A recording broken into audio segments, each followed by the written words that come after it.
Karakin. The new map is now online. Have you and your companions had your chicken dinner on this 2x2 map yet? In Karakin, there are loads of brand new items and features, so let's introduce you to all the latest content. Demolition Zone. As well as Karakin, the small and exciting map, there's also the most well-known feature, the Demolition Zone. You may be familiar with the Red Zone, where as long as you hide in a building you can dodge airstrikes. But in Karakin, if you're in the Demolition Zone, you'd better leave that forsaken place. The buildings here won't protect you. Buildings in the Demolition Zone will be destroyed by the Red Zone. After the Demolition Zone passes, all battlefield environments will completely change. This will obviously bring more variety to the battlefields. Breakable walls. There are a load of walls in Karakin that don't look all that strong. If you have a Panzerfaust or a sticky bomb, you can break down these walls to explore the worlds behind them. This improves your mobility massively. Imagine the enemy waiting by the door for you to come out, and you make the great decision to suddenly smash down the wall and take them by surprise. Of course, there's also whole new worlds and a wealth of supplies behind these walls, just waiting for you to explore. Thin walls. Many buildings in Karakin have walls that aren't that strong, as well as walls that you can blast a hole through. There are also some extremely thin walls. You can break through these walls with bullets to attack your enemies. So be sure to look out for these walls, but don't use them as cover as they won't protect you. New items. Panzerfaust and Sticky Bomb. In Karakin, we've added these two brand new items. First up is the Panzerfaust. Yes, you read that right. As well as payload mode, you can also see it in classic mode. I heard you're good at the Kar 98K. Let's compete who shoots more accurately. Sticky bombs are mainly used to blast through walls, but watch out, as some cunning players may have a few tricks up their sleeves that make this item quite interesting. Well, that about covers everything you need to know about Karakin. So, what are you waiting for? Hurry up and try out these new features with your friends.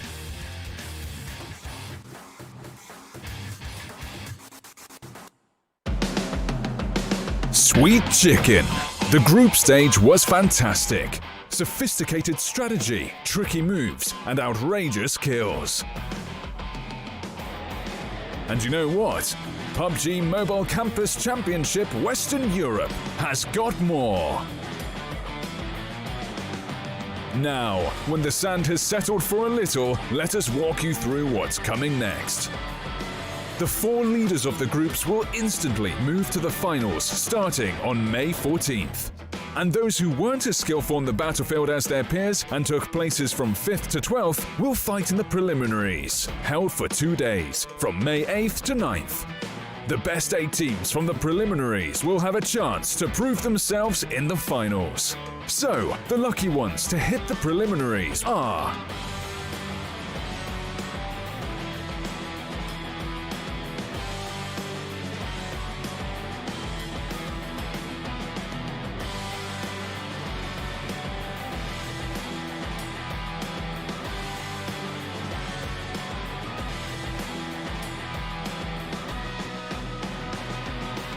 Remember that at the finals, the top teams of the tournament will rip each other to pieces, not just for some chicken, but for the prize of €5,000. The guns are loaded and the chicken is roasted. Come join us on the thrill of PUBG Mobile Campus Championship Preliminaries on May 8th and May 9th. See you on the battlefield.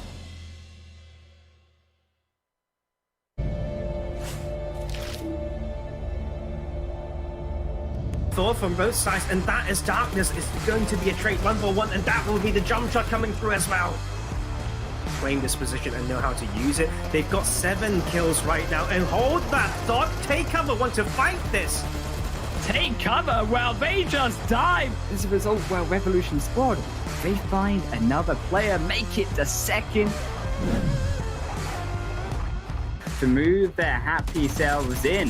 Unfortunately, their battle goes down, almost finds Paul, but there's no follow-up, so there's not going to be a not in return battle as well. It's going to be first to die the game, and instead, though, because of that aggression, just like that, down to Solo. But here comes Nexus. He looks for the reload, he looks for the kill from the other. There's nowhere to hide. Tarzan is going to be Lost Wolf, surely. And IDN just needs to take these early fights maybe, but speaking of early fight, will Verse of Darkness to strike 1, 2, and 3 goes their way immediately. Here, finding their final position into zone. IDN looking to finish him off. That's he wants a double kill and he's peeking, he's searching, he finds Steve, he's looking for Java, they found it. Then that is going to be a third-party fight like crazy. Unfortunately for Power, they might have met their match too with IDN, and still, but what can he realistically do? What is he able to bring? Well, I say that, he brings 2 to the table, he's looking for more. So I love this bottom table actually, and I think K9 still making it work as they keep their eyes on cracks, and they are basically on crack. 19 kills right now for all this squad. What can't they do?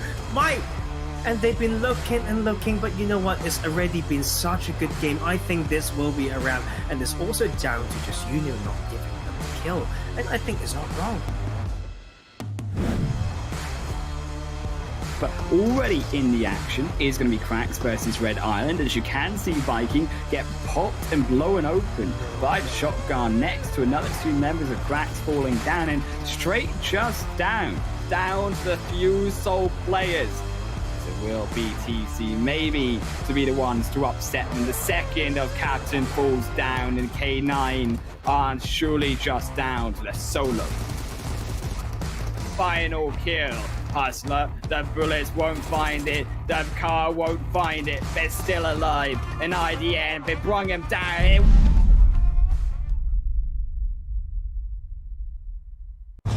They fight. They strive. They win. And they read. A lot. Those are the students that enjoy PUBG Mobile. Want to be one of them? Then join the PUBG MOBILE Campus Championship. The whole world is watching. Show them what you're made of. Make your university or college proud by becoming a real hero. Because true heroes take action. Don't forget that.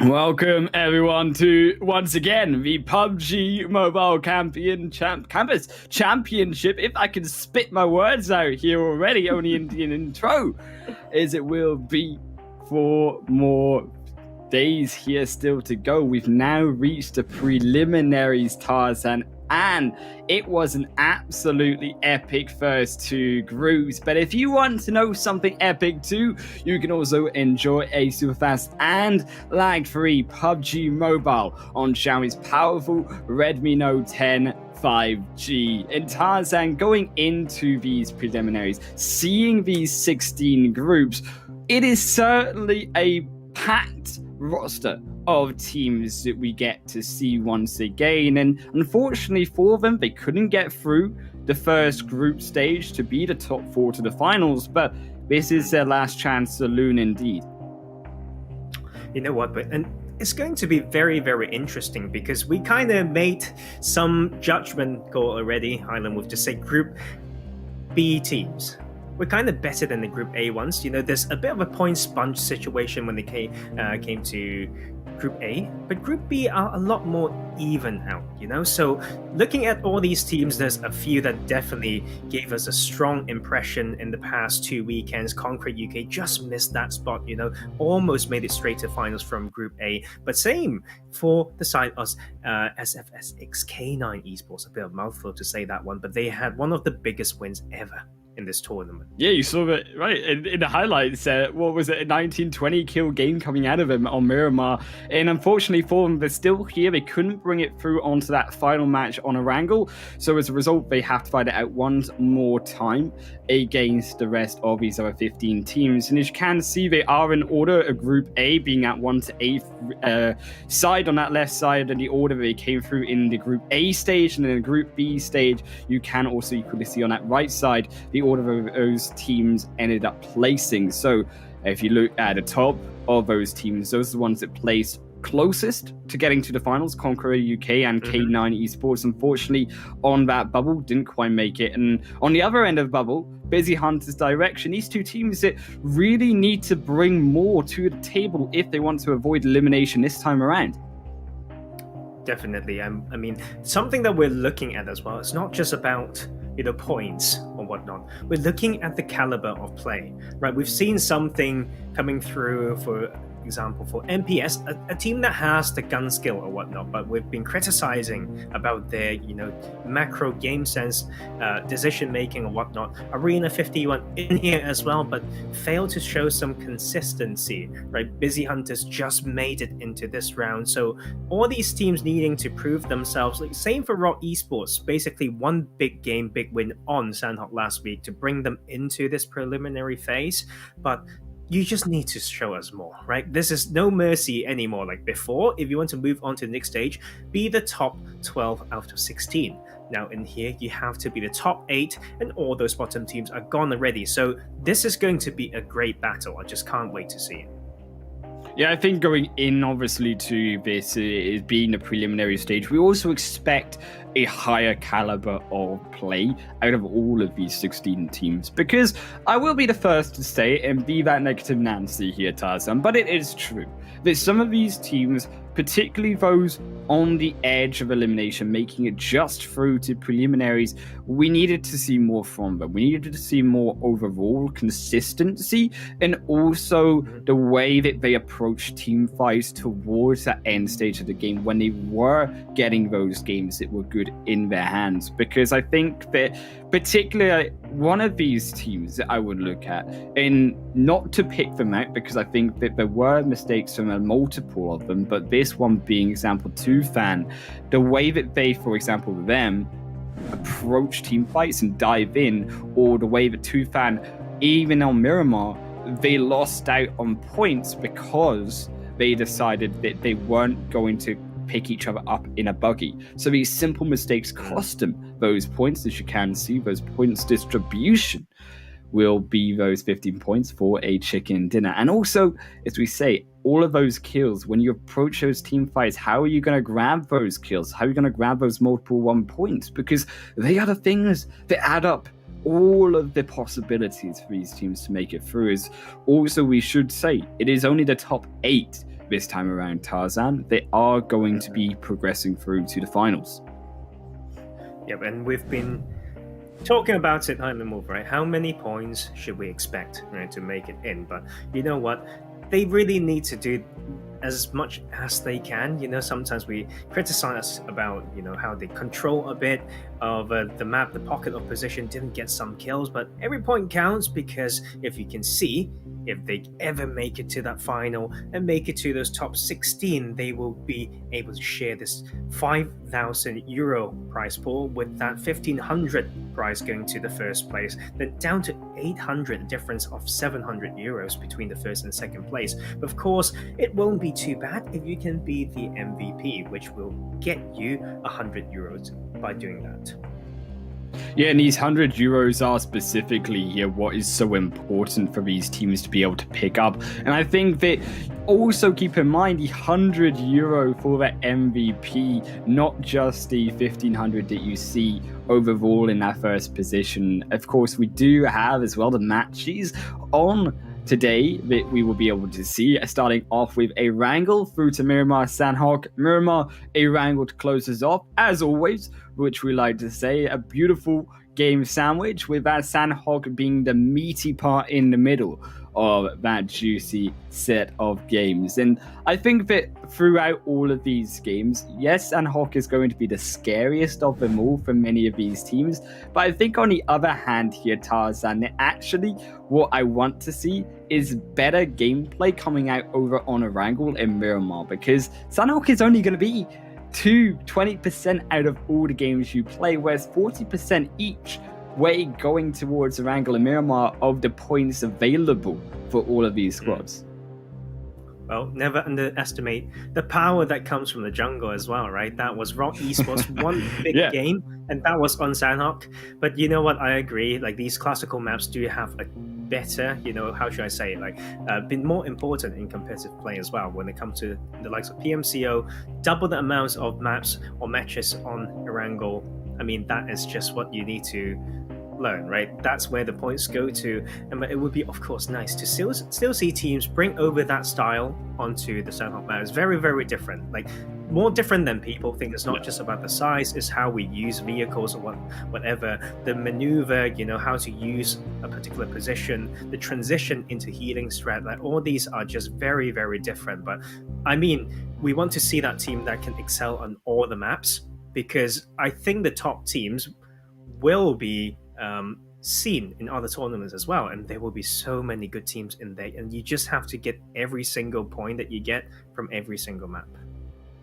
Yeah, it sets them up nicely, I think, going through to the future tournaments, because although we're kind of in the point of PUBG where these teams are going to be on the higher stages, there is still so much opportunity for all of these teams to be able to approach the full split really, really strong, coming off of the PMCC. So we can see the first playing path of the 10 already going to be setting off. A very essential one to start these teams off, which for me personally, I would say is very kind, but I say kind, I don't want to jinx it, because we still haven't seen the zone yet, exactly where that decides to go.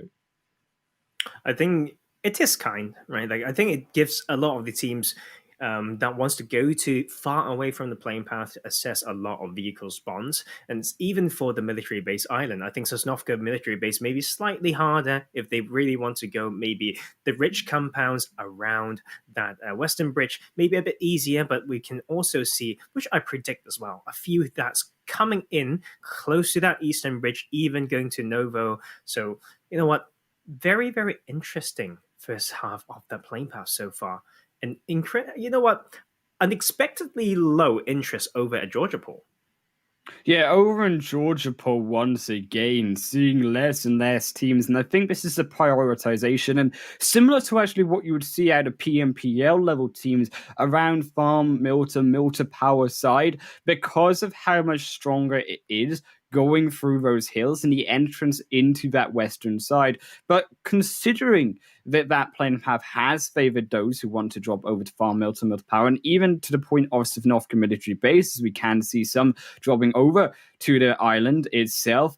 It is going to be over to that western side, as we say. And because it didn't favor that playing path so much, you do wonder when teams and how they're going to make that rotation through into the Gatka fields. And you know what?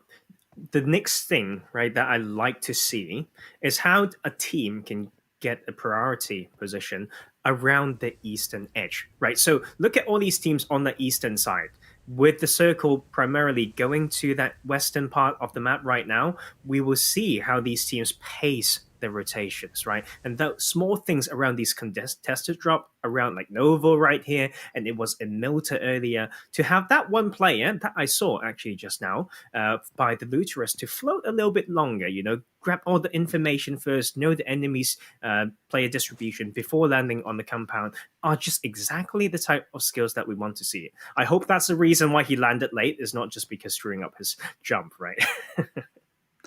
Right, you always want to put them in the best light, and that's what we'll put it down as. But as you can see, Original Gangsters up against Team IND. Now, Team IND, a team that were able to take a chicken dinner in the group stage, ended up with 69 points. And on the other side, a different set of skills coming out from Original Gangsters. Original Gangsters coming out with 95 points overall in the end of their own group, in Group B. And this is what so excites me. It's because we don't just see these strong teams both coming onto the same part of the map, but from different groups. So we've not seen them play against each other, which creates a whole nother level of depth and diversity in this tournament. Oh, definitely. And you know what? We just need to see how they maneuver through this phase one at the moment, because I think this is hands down one of the things that people overlook, right? A lot of teams try to just slow it down, tank a little bit more if they can, just because they want to avoid some of these early clashes. But you just need to be proactive, and you need to have that confidence. It's such a key thing. Like when it comes to this level of play, you need to be confident. You need to know your map. You need to know your spots, and then you just have to execute it. You can't wait for things to, be aligned up for you. You need to take that move, take that spot, take that fight. If you think is correct, then just go from there. And K9 definitely one of those teams that's shown us how to do it, especially on Miramar last week. I love it as well that K9 are taking the adaptation over Yasnaya Polyana, a compound it wasn't so much touched compared to those sides down over on Miltus, where you actually see Tufan versus up against the Luteras here together on the edge overlooking that South Island. And I'm interestingly looking at the fact that the Luteras, they have one of their players back on that map away from the fight, overlooking it. Whereas Tufan, they've got this lovely 2-2 split, pinching over two of those Luteras members. And I think that overall, this does actually set TFN up for a better fight. I do think so.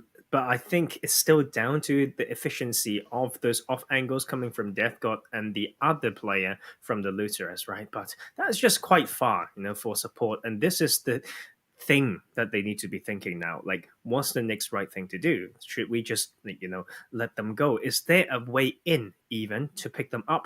But they actually have an escape strategy for themselves, but they just need to know their limits, because a few sides been completely covered already. The escape path is towards the east, and that is where they're heading towards. That is just such a heads up rotation. Out of the the four sides that they can pick, three sides would lead them to a direct death, I think. But they just went to that one side that gave them the option.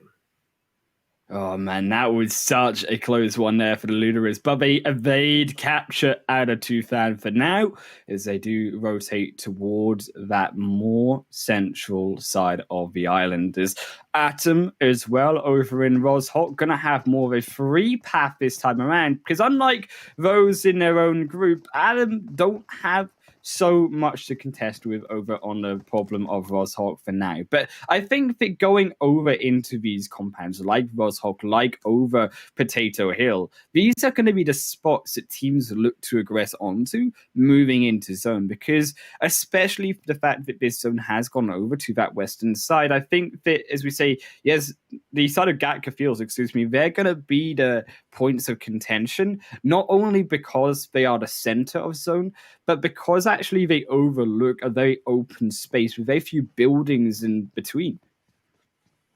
Yeah, I mean, it's also, I know a lot of players who don't know how to play Gatka Fields, but there's so many good compounds if you know how to split around it.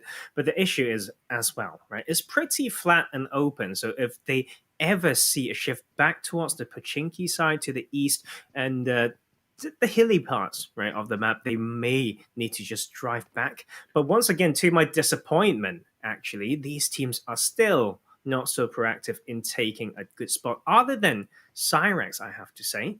They shared some of those looting spots on the eastern side, but they're now around Potato Hill. And I think it's a very good spot to get info, catching all the teams trying to rotate from, and through the western part of farm. So waiting for more teams to do this, because I'm just looking and analyzing how they look like and how they distribute on the minimap. And I think a lot of them are still focusing on that loot.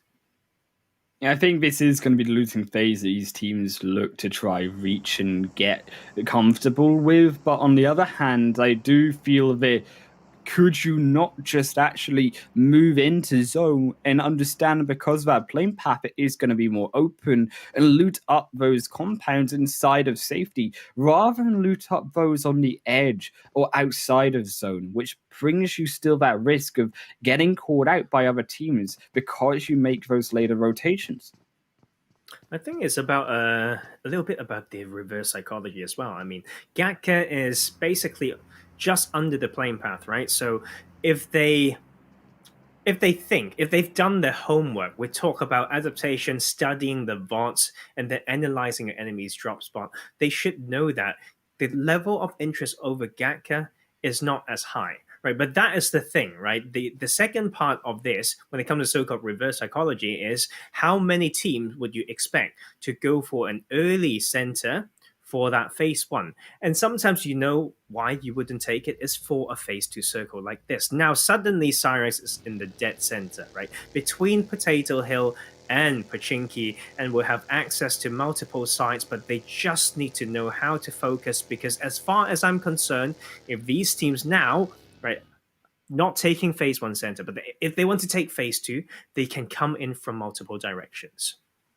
Yeah, this is the scary part about it. Because Pachinki is one of those compounds, you assume that, well, yes, you see Team IND coming through from the eastern side, but also these western teams, Arena 51, you also see OG there, and as well a third team, and these three teams coming up together towards Pachinki itself, coming over those hills, and kind of also blocking Cyrax in one way from escaping over into Pachinki potentially later on, depending on how Cyrax do decide to move. That is the real question I am looking forward to. As you can see as well, Senso overlooking the members of Arena 51, but won't find any of them for now. They do make their heads-up rotation into zone, and Arena 51, they're going to be the ones now gatekeeping Senso and co. Yeah, definitely. I think this is interesting from Conqueror. I don't exactly see how they loot and dropped. I think they were around those coastal compounds and realized it's not enough for them when it comes to looting phase and resources, so they went over to Ferry P. And that's a problem. When you go to this spot and want to get a straight path into the next bit of the circle, it's just very easy to get gate capped. Like this bit right here is one of the features of Erangel 2.0. I love this part. For any teams who know how to split around it, it gives you access and sight lines to both the north and south side, and you have a little bit of high ground, and 360 protection of vehicle if you know how to do it. Only issue is for the circle is that it will be on edge, so you need to plan for the next rotation. And how they make that rotation through a more dangerous entrance into zone will be the question of the day for them. But as you can see, Conqueror as well, they're going to have to make their heads-up rotation because the fact Arena 51 gate kept might like for them making that longer rotation. You have to make that necessary longer rotation if you want to avoid that conflict. And as well, another team here that did avoid that conflict early on is still the Luderers, edging into zone elsewhere as they are in their own compounds. And this is what we expect for now, what we should expect from these teams at a higher level. It's just being patient, looking for their own point in zone without going headfirst into fights. Yeah, I think that is how they can control a spot. But I think when it comes to selection of a spot as well, like I always like to say, right, is you need to know what it means if you take this position, right? You need to analyze the strengths and the weakness of a particular compound. Where is it situated in relation to the circle? Then you need to know what's the next move, okay? And that is where we see a lot of teams fail, where they take a spot that is picture perfect according to textbook, but they just fail to hold it down, or they just can't capitalize on that. And for one, you saw what happened with the K9 situation. They took Potato Hill, but their car parking was terrible. So it only took one person to ADS and scope in from the side of Lone Wolves to know that they shouldn't need to push that if they want to play conservative. Yeah, and this is where the theory is not going to be a theory exam, doesn't play into the practicality of taking the open fights. As unfortunately, Arena 51, they seem to have had their first player knocked, but thankfully, they won't get flushed out on their entrance over into zone. And this is quite scary for, I think, Arena 51, because look at their positioning on the edge of zone. They, yes, are on the edge. They're comfortable for now, but they can't really move up because Original Gangsters block them in doing so. And now on the other side, you're going to see that contention of K9, Cyrax, and also IND moving up on that eastern edge. So really, they're in this kind of tight pincer, and this issue as well of these teams coming together means that, well, K9, they bit the bullet that was inevitably going to come out, and they also lose one member. Captain down on that scout rotation means going to have to find some place elsewhere. And this is the thing, right? If you want to challenge this spot, you need to have so much support because the pressure from these dips along the coastline as well as the barn houses, very, very scary. But as you could see, K9 nowhere close to support. So a little bit of the disappointment from the hyped up team. What we also missed there, actually, Highland Wolf, was you can see 14 teams remaining. Concrete UK was out. Arena 51, we criticized them, but they trailed the side of Concrete UK and just basically killed their whole team. Yeah, heads up and catching that one out there. That's why you are the eyes of this Operation Tartan as well. Unfortunately, we can hear the ears. With the Looter is going to smash down upon the side of Bingham. They have just lost one. They've lost maybe two now, as Ludok will also fall out of the match. And this is really unfortunate here for Busy Hunters, because you assume that one of these teams on the edge, really they needed these good results. And already down to the duo, down to the solo, there as Ripon is also blown out of this lobby. It's not going to be the way they want this first match to go. I mean, Busy Hunters just driving around like it's the first time that they enter a toy store. You played this map for like 3 years, I think, and you drive around like you don't know where the next cover is. And I think that is a lack of planning. And I think that is also why they kind of just made it into this preliminary round. Nothing that really registered in my head in anything spectacular that they do. And, we've got 4 more games to go today and then even more tomorrow. They need to prove me wrong, right? This is where they need to study and see how it goes. But the side of the Lutherans, I quite like what they've been doing. They try to have a bit of a split along that plateau to that north side of farm, and they have a split that controlled multiple rotations, set up this wall, right? And then also be able to split according to the Nick zone, right? Knowing that they can get info into the next phase. And here they come. They took some parts to control the northern side and have info towards the center zone. And this is what I like to see. I like that adaptation not actually getting caught out, because it was very risky actually getting caught out by maybe the likes of Atom or K9, but they do seem to have found their footing inside this next phase. And I am also looking to IND, as you mentioned, this area more flat towards the coastline of Barn as well, that core area just ahead of it. That's now where my eyes get drawn to, because that zone still keeps it in play. It keeps all of that edge of coastal line in play, and you do wonder how teams are going to be able to navigate that, because if IND they stick just close together enough, but they also split a little bit, they should be able to effectively control that entire front side. I agree with that. And we're also looking at some of these rotations coming from these teams, heading into areas that I feel like they should have started exploring before that clock goes down to 0 on top right.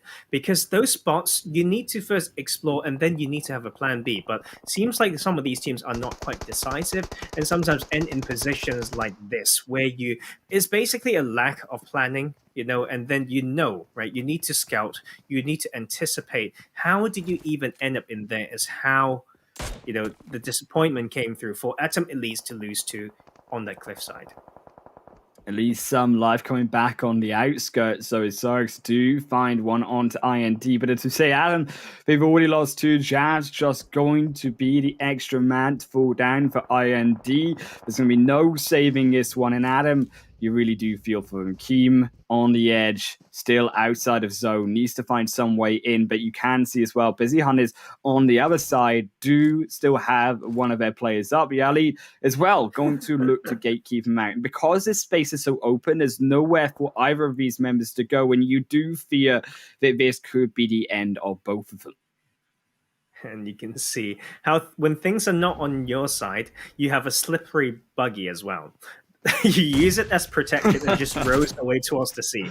And that is something that we like about PUBG. Maybe not so much in the mobile version, but sometimes you never know. That slippery buggy is one of my favorite things so far this game, until I see some more big plays, right? But we started with 15 teams. We still have 14. So never underestimate, like I always say, the power of the solos or duos. So this is time for them to show this type of position. This little circle is something that I love. It tests map knowledge so much. Okay, but we need to first Yeah, see it does. how. Yes, and we need to it's first con- see how they fight through this very congested north side, Highland Wolf. Yeah, particularly here around K9, where Deluder is already losing one. They are all together, and this is the problem of trying to engage this compound. When you don't engage it hard enough, you allow K9, that extra man on the side, to come together with the rest of their team. And now K9 have this really comfortable 2-1 split, where actually Deluder is, they're still going to be gate kept even though that zone goes away from both of them, but they're all together. And you know that they're all together, which makes that such a tricky decision on how they want to move forward. As that zone does move over to IND, you do fear about how these teams make it in. Okay, this is how I see the circle, Highland Wolf. I think it's a test to all the three teams either within the circle or close to it. IND has choked before when they have the advantage. You can see Red sending it, IND need to capitalize. Lone Wolves, not really strong so far, had some good games, but don't know how to capitalize. They need to show it once again. Rock Esports, only one good game so far. They're in the barn compound. So I want to see how they capitalize on that spot, do as much as they can before they absolutely need to move in. But as you can see, Red actually has made their way through. And I think this shouldn't have happened if IND did their job. But IND, they now have to suffer their consequences as Shashank is also going to be off the edge of that cliffside. You've even got more engagement of the Looters here, not Lost Wolves, excuse me, moving in beside them. As Team IND, they do clean up one. They do seem to almost clean up a second as Almighty makes a jump down into the ocean on that edge side of zone. Original Gangsters also up, K9 behind them. And as you say, Red, they are inside the midst of absolute chaos right now as teams still fire down upon them, and they have nowhere to go outside of this smoke. As IND, they do find even more. It's such a tricky spot to full send, right? But I think I get it. It's a small pocket that you can control, but one or two nades will completely tear you down, and this is the time to test how these players use those small splits or whatnot. How about this? ND will first go aggressive, but gets punished for it. There was no fires successful through that smoke, but here comes the rest of OG. The cavalry has been sent in, but they still don't find the knocks. They still have to find more. And you assume that now IND on the top side, well, that's one taken out of the equation. Can Dragons find the other squad that they were searching for, though? Still cannot find the side of Red.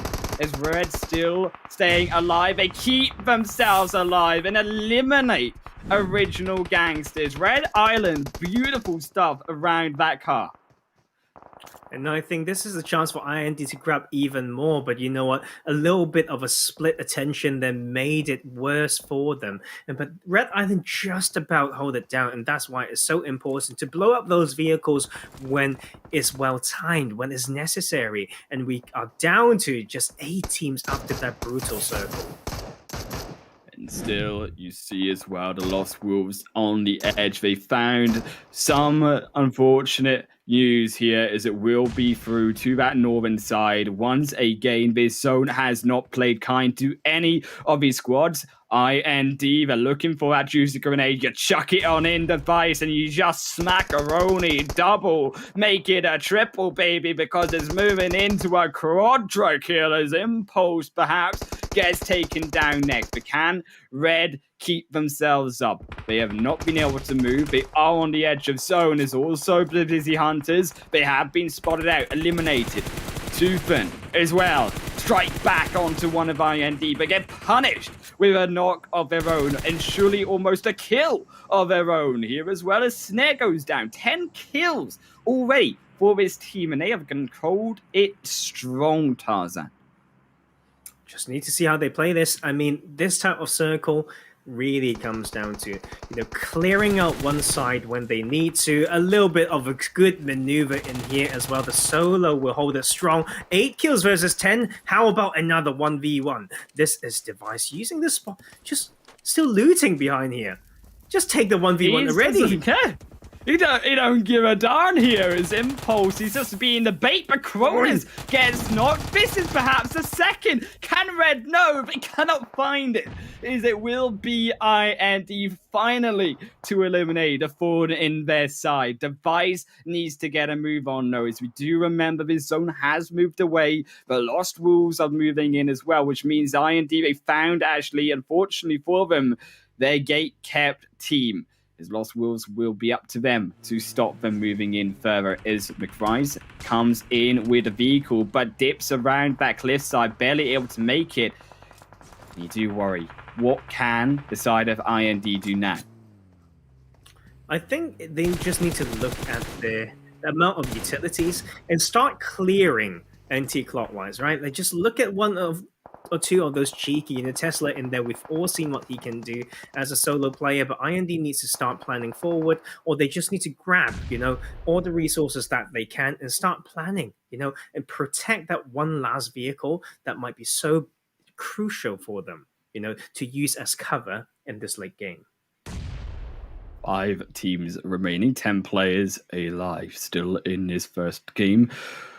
Rogue as well, still in this game. Is Arena 51 on the edge beside them? They too are still alive. But the snakes have come to life, and they are now going to slowly slither their way through towards that center, because look at that base 6,000, and it has gone away once more from all 5 remaining teams. And you know what? I want to see one thing. I want to see IND take advantage of their close zone and then start getting control across the circle. But by doing this, they need to first bait out the shots from K9's last player being Tesla, clear him out, and then start getting info. Like, this is what I want to see. It seems like they are starting to make some moves. 1, 2, 3, 4, 5, 6, 7 smokes for that position. I don't know whether that's the most optimal, but that is some initiative there as we see one of them get knocked after the last blow of Arena 51 went out as well. That will be us down just the 4 remaining here, as IND is well suffering their first knock, but will find it revived. The second squad falls out, as it will now be K9 to suffer. Rogue, the duo, versus a trio here of IND and Lost Wolves. Lost Wolves, one of these teams here on the outskirts on the initial group phase, can come up still strong. They've got 6 kills already, but what can they still do? More feasibly against IND. Well, this is aggressive from Device, and Lost Wolves, they should be able to punish this, but they are a little bit too passive on that trigger finger, and they miss out on a great opportunity to send IND to the duo. And you know what? Like, that might be just, the price that you're wishing to pay, that you don't care, right? Device baiting like they're trying to bait some shots out from Lone Wolves could be very, very bad, but they made it through, with the burning buggy, and now they got some info as they work their way in to get maybe their 13th kill of the game. 12 already, and they are looking strong. The top of the table, the Alpha Wolves out of the remaining 3 squads so far in this match. That phase 7 zone edging to 8, and that has caught Ramirez out on their aggression in. That's going to be possibly one as well going to Lone Wolves. They have found it, but these gunshots will also be detected in the ears of IND, giving them this information, Tarzan, exactly where Lone Wolves are. And you know what, but Killer's just playing such an important position. Just look at that, there's fine details, right? Finding the best bush, being outside of circle for a little bit just to do that job, clear that side, and then they can maybe use this relative high ground, but looks like Kronos has an idea that that rock is where he has to spray, and he would do the job. Brute going for the higher ground, but gets 2 knocked down, and that's a double for Kronos, but Killer knocks one down before Vlad and the rest of Rogue clean them up. But Rogue, they have unfortunately met their maker, as IND, they smashed through that competition. They controlled that zone beautifully, Tarzan, and they were able to make it count. With, I believe it was actually at the end, 30 points going over to them. I could be wrong on that, but certainly, nevertheless, a plethora of kills going their way. 30-point game, 15 kills.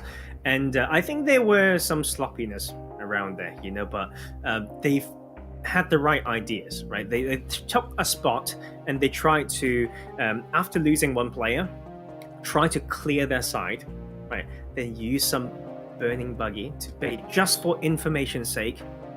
Worked out for them. So the gun skills were there as well. Very solid game for them. Yeah, it's been very, very solid game indeed, and shows you why IND was so deserving of this, considering that they made it through OG all the way to that end, controlling so well. But we are going to have a short break before we get straight into exactly and break down how IND took that win, so we will see you in just a moment.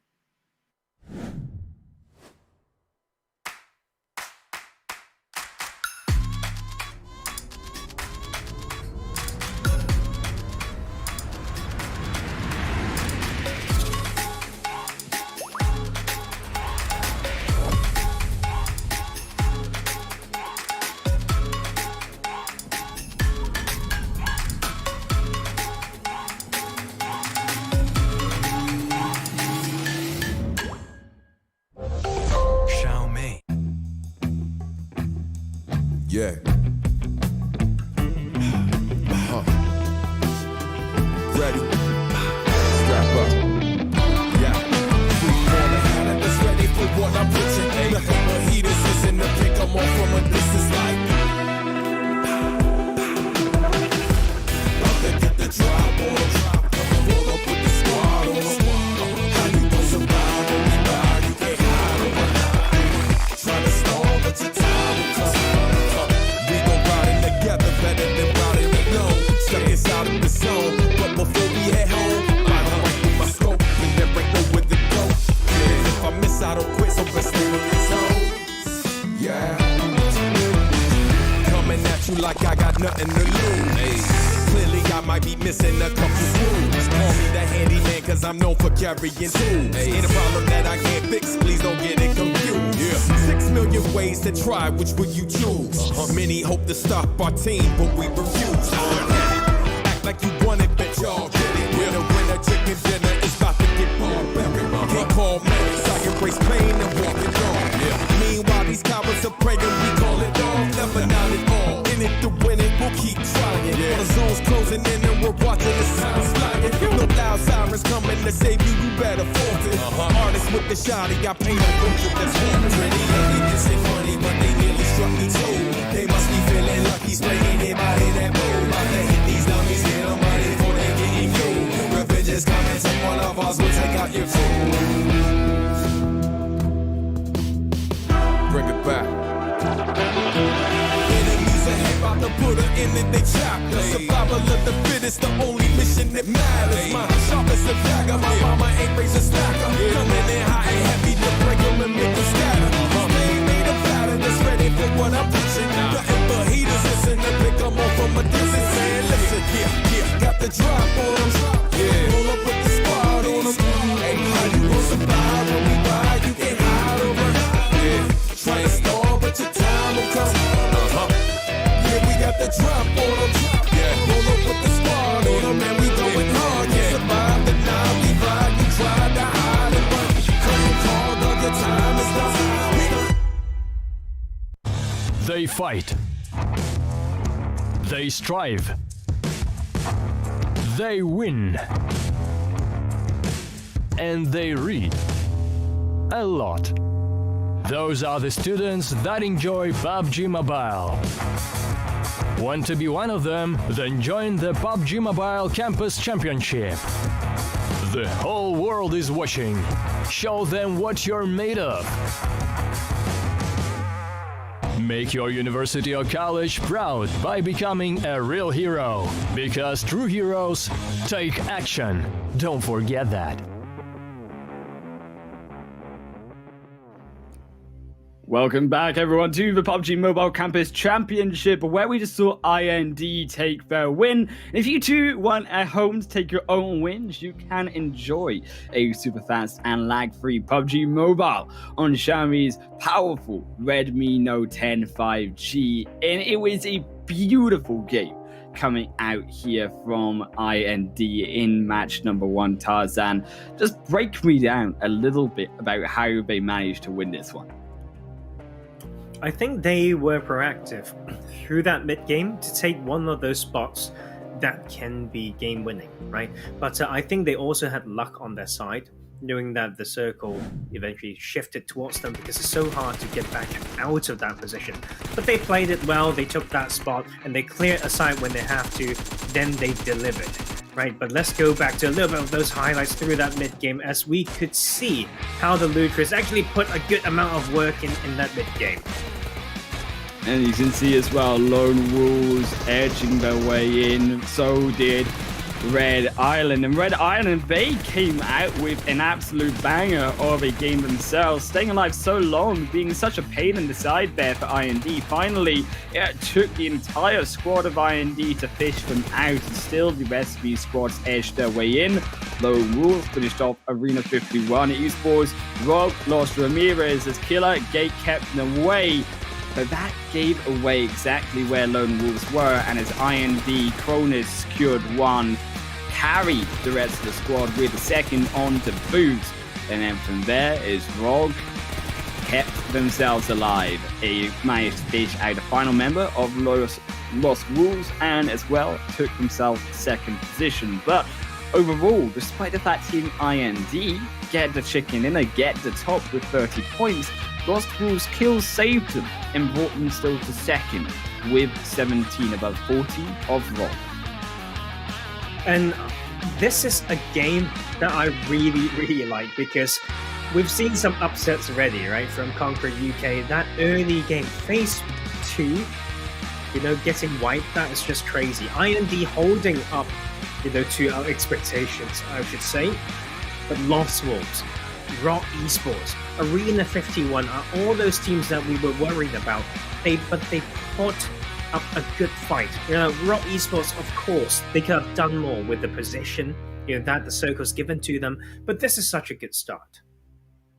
You said they got to do their studying, right? They got to do their homework. They got to make sure that both the theory side of things are covered as well as the practicality side of things. And certainly, I think these top 3 teams look strong, but as well, looking strong, I think, as well, on the other hand, to even see the likes of Red Island bring up such a game as well, with those 8 kills, able to boost themselves up to the 3 teams that are able to bring 12 points in, also Arena 51 and K9 Esports. And as well, I think we have mentioned it about the disappointing results for coming out still, and yet from the likes of Tufan, from still even a little bit of a shaky start, as we also said from Conqueror, right? Conqueror being this team, by the end of the group stage, they brought 108 points, and surprising to see them not on the leaderboard, not on these kills, as it was the Vice for IND with 7 in total, and no surprise to Impulsel and Red Island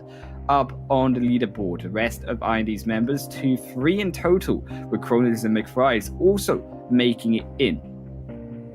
And I think this is something that we can see from Device, at least from this game, is the decisiveness and the confidence, right? He make a move, he knows the limit, he tries. Of course, it could be scary, but I think because he's been wrapping up these kills, even in the final circle, he was not scared, to either drive it around and scalp. But you know what? I think that's a bait. That's just them making it work and completely baited Lost Wolves out. So that confidence that they get rewarded for, huge for them this game 1. But you know what? Kill is just one thing. Let's look at the damage, and we can see how Device was very efficient in finishing those kills. 7 kills, but leading the leaderboards when it comes to damage output, close to 900 damage in that game 1. Once again, IND finding 3 of their 4 squad members up in the top damage leaderboard. Almost 1,000 damage as we can see coming out of them. But also IND Kronos did so much work, I think, as well for them. And you have to make sure this was a team effort through and through. Kronos in that late game stage really did obliterate through the Lost Wolves. And it is unfortunate for them. But on the other hand, they did do enough to get through to that 3rd place, 2nd place overall in the standings, as you can see them compared. But it is unfortunately going to be 7 to 15 kills and a little bit shy of 1,000 damage. Plus, behind them here it will be Lost Wolves on 1,300 damage versus IND on that 2,400 damage ahead of them. 30 points is exactly the way we want to start this. But my question too is, Tarzan, is this something that actually now IND can consistently do in the future matches to make sure that they stay on top? Because keep in mind, this is only the first match. This could be a fluke match out of a lot of these teams, and we're still yet to see 2 more maps in total. Keep in mind, Miramar, a completely different beast for these squads to take on in just a few minutes. Oh, you know me. I'm the professor, and one game isn't enough data. And we know the circle was given to them, and I was expecting at least a top fight, letting other teams do some of the job by fighting on that northern side. Miramar, like you said, completely different. Let's see how they do it, and I'm waiting for the bounce back from Concrete UK, knowing some of those players that we've seen, that through some of these PMCO splits, finalists, or even being part of those squads, you're basically loan from a PMPL team. Well, I'm expecting them to do something different. They are angry right now. They're hungry. So they are hangry, is that word that I've learned from Urban Dictionary. They are so hangry that I think they will bounce back. And I have that faith from this representative from the UK scene. Yeah, I think indeed. And you cannot count a team out after one match. Yes, they gain nothing out of one game in total, but overall, I think there is so much to be said from this squad, and so much to be said, as you say, even this PMCO experience, even as you say, loading from PMPL team, they're still going to have that strength and that mental capacity to be able to make sure they're going through into game 2. They don't fall behind. They don't think, oh, guys, we're scuppered. We completely threw that first match. They're going to still come out strong. They're still going to be able to beat these teams apart in this second round. 9 more matches. No reason to give up. No reason to be complacent. Something that I want to see from IND. I've seen some of these players had a good game and then just kind of threw it away after. Knowing the difference, okay, here comes, is lecture time. Okay, you need to know the difference between confidence and arrogance, yeah? Being aggressive and disrespectful in this game. But at the same time, you need to know the difference between self-defeat and being humble. So there, take it, tattoo it on your chest so you know how to be a good man. Exactly. I mean, that is one way to make sure that they don't forget there, but as well, you could just stick a sticky note on the head and say, well, look, this is what you're supposed to have, and this is what you will be. And going into this second match in particular here, Tarzan, noting as well some of the rest of these teams, like Tufan, who weren't able to pick up the points that I think did get caught out by the sun, but that's still no excuse. These teams all had to suffer that difficult northern side, and as you saw, teams like K9, even Rogue, they were able to do that and make that work. So in a way, I still expect to see better rotations coming out from these teams. And when we look over at Miramar specifically, it is all about rotations. It's all about these positionings towards the late game stage of this game. And I think particularly those who have that knowledge and the awareness of where the high ground points are, where they're going to be able to be strong at, that's going to be what saves them coming through into this second match if they need to still pick up some points. Yes, and I think there's some similarity between this Miramar map that we're going to see and Erangel that we've just watched, is you need to know the map. You need to know when to make that game-winning rotation, based on the analysis of that circle. Take that last game as example, right? You know it's a cliffside, you know there's so many open spots, you know there's only so much hard cover. If you are somewhat off center and you have eyes on that, barn houses that we call Held by Rock Esports, make something work. Don't wait. You need to know that map. You need to play off a spot. You need to be decisive. And then, you know what? I'm waiting for a similar finish. I'm being a terrible person. But, this is the test, right? If you withstand it, then you're better. That's it.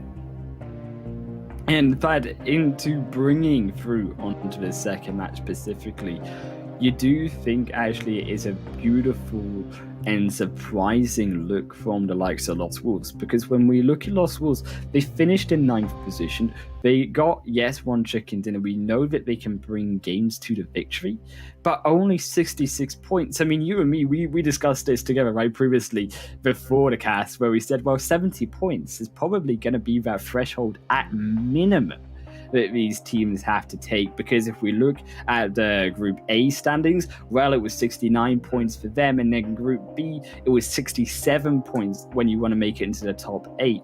So having that 70-point mark, that is the comfort point that these teams certainly going to be looking for. I'd say go for 80. I think that is 80. I mean, that's safe, I think that's safe. I think they should be that safe. Who plays to just be enough? They should. I mean, I do, because I'm not good enough to get to the top. So I'm like, if I can just make it to the edge, then at least I'm doing well, But I understand your point. I mean, but people better than me. Yes, and I think it's also about when to shift between those mindsets. If you are towards the last few games and you're not too far off, then you need to have a shift in your mindset and your tactics as well. Show me 55 first days on Sandhawk, I'll give you a cookie. I'll FedEx it over to you. And I mean, sometimes you just gotta do what you gotta do. Like the key is knowing when to use what. Okay, and then this is something that we would love to see, but this is going to be a bit of a tricky playing path because it basically goes from Los Egos. How often do we say the Eastern Bridge? On Miramar? Yeah. That is so, it's unlikely to get many action there, and we see teams do avoid that small island on that south side, but this plane path brings us all the way to the top right of the map, making spots like Picado just enough to reach. If we just draw a line between Cruz del Valle and Picado, that's about where these teams are going to end, and you can see Power Grid, San Martin just about there, but El Pozo, Monte Nuevo, all these spots that people may like to go are a little bit out of reach. Yeah, El Pozo, one of these spots, I think there's saw a lot of contention between these teams. And I think when you do look at other spots, we mentioned Chumacera previous weeks, is I do like that Atoms seem to be going over there, and surprised that actually more teams are not going to contest over that one potentially. Picado as well, we're going to see some contention. On the other hand, though, is OG, these two teams in their own groups didn't have to compete against anyone, but this time around, their comfort spot is not so comfy anymore. Neither is that zone. That zone has gone practically as far away as it possibly could have been away from these squads. And sometimes what I like to see, right, is for a team that can anticipate how quick they can grab cars and touch the ground in relation to other teams, and maybe just start the looting phase on the very safe side of the circle, right? You go to El Pozo now, if you can get there, then it's a lot easier. Now, otherwise, you're just, stuck in other spots. There's just different ways to play this phase one, and a lot of people are so stuck to this spot and then can't make, these rotations decisive enough. But we'll first have a few standoffs happening. We'll first have the knock going over to 12 on Concrete UK, unfortunately, as Hacienda hot drop as he will sit back down and wait. Almost 2 games in a row, and Senso gets knocked as well, and this is just disastrous for Concrete UK. I mean, you took it right out of my mouth there. Disaster is the only word it can be spelt for this Team Conqueror. Already down to 2 players, thankfully.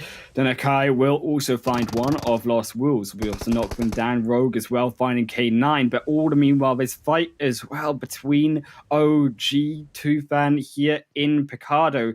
And I like your idea initially, right? Where you said, well, if you want to take cars, you can just maneuver out of a fight. And I think this is something that Tufan they could have done. Because all of Original Gangsters, they were in together in that casino. And now, unfortunately, we're going to have to fight out against Original Gangsters over in these 4-stack buildings. As it will be Original Gangsters controlling that left side. One on the right side, though, will be Tufan.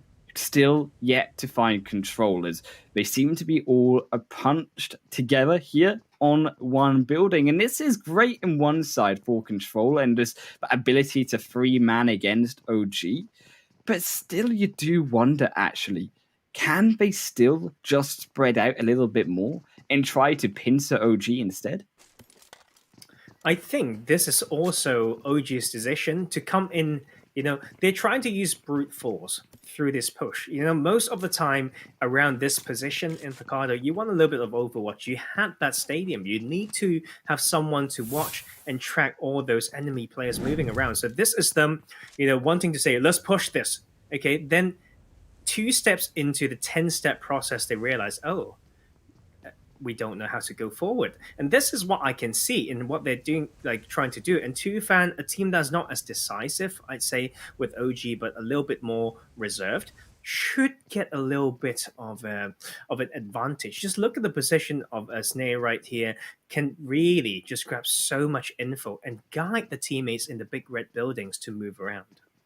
Well, it's up to Snare, really, as this core player of the fight, to be able to enable Tufan as that trio up top, because if Tufan don't realize where OG are coming from and Snare doesn't do the job correctly, then this is really bad for them, because of course they are going to be up against this 4v3 disadvantage, but they do seem to have found Snare. Snare's going for that higher angle, that extra protection. As it will be Tufan not losing one member just yet, and that is crucial that Snare does not get knocked, because as soon as Snare gets knocked, that push from OG can, yes, be a lot more aggressive.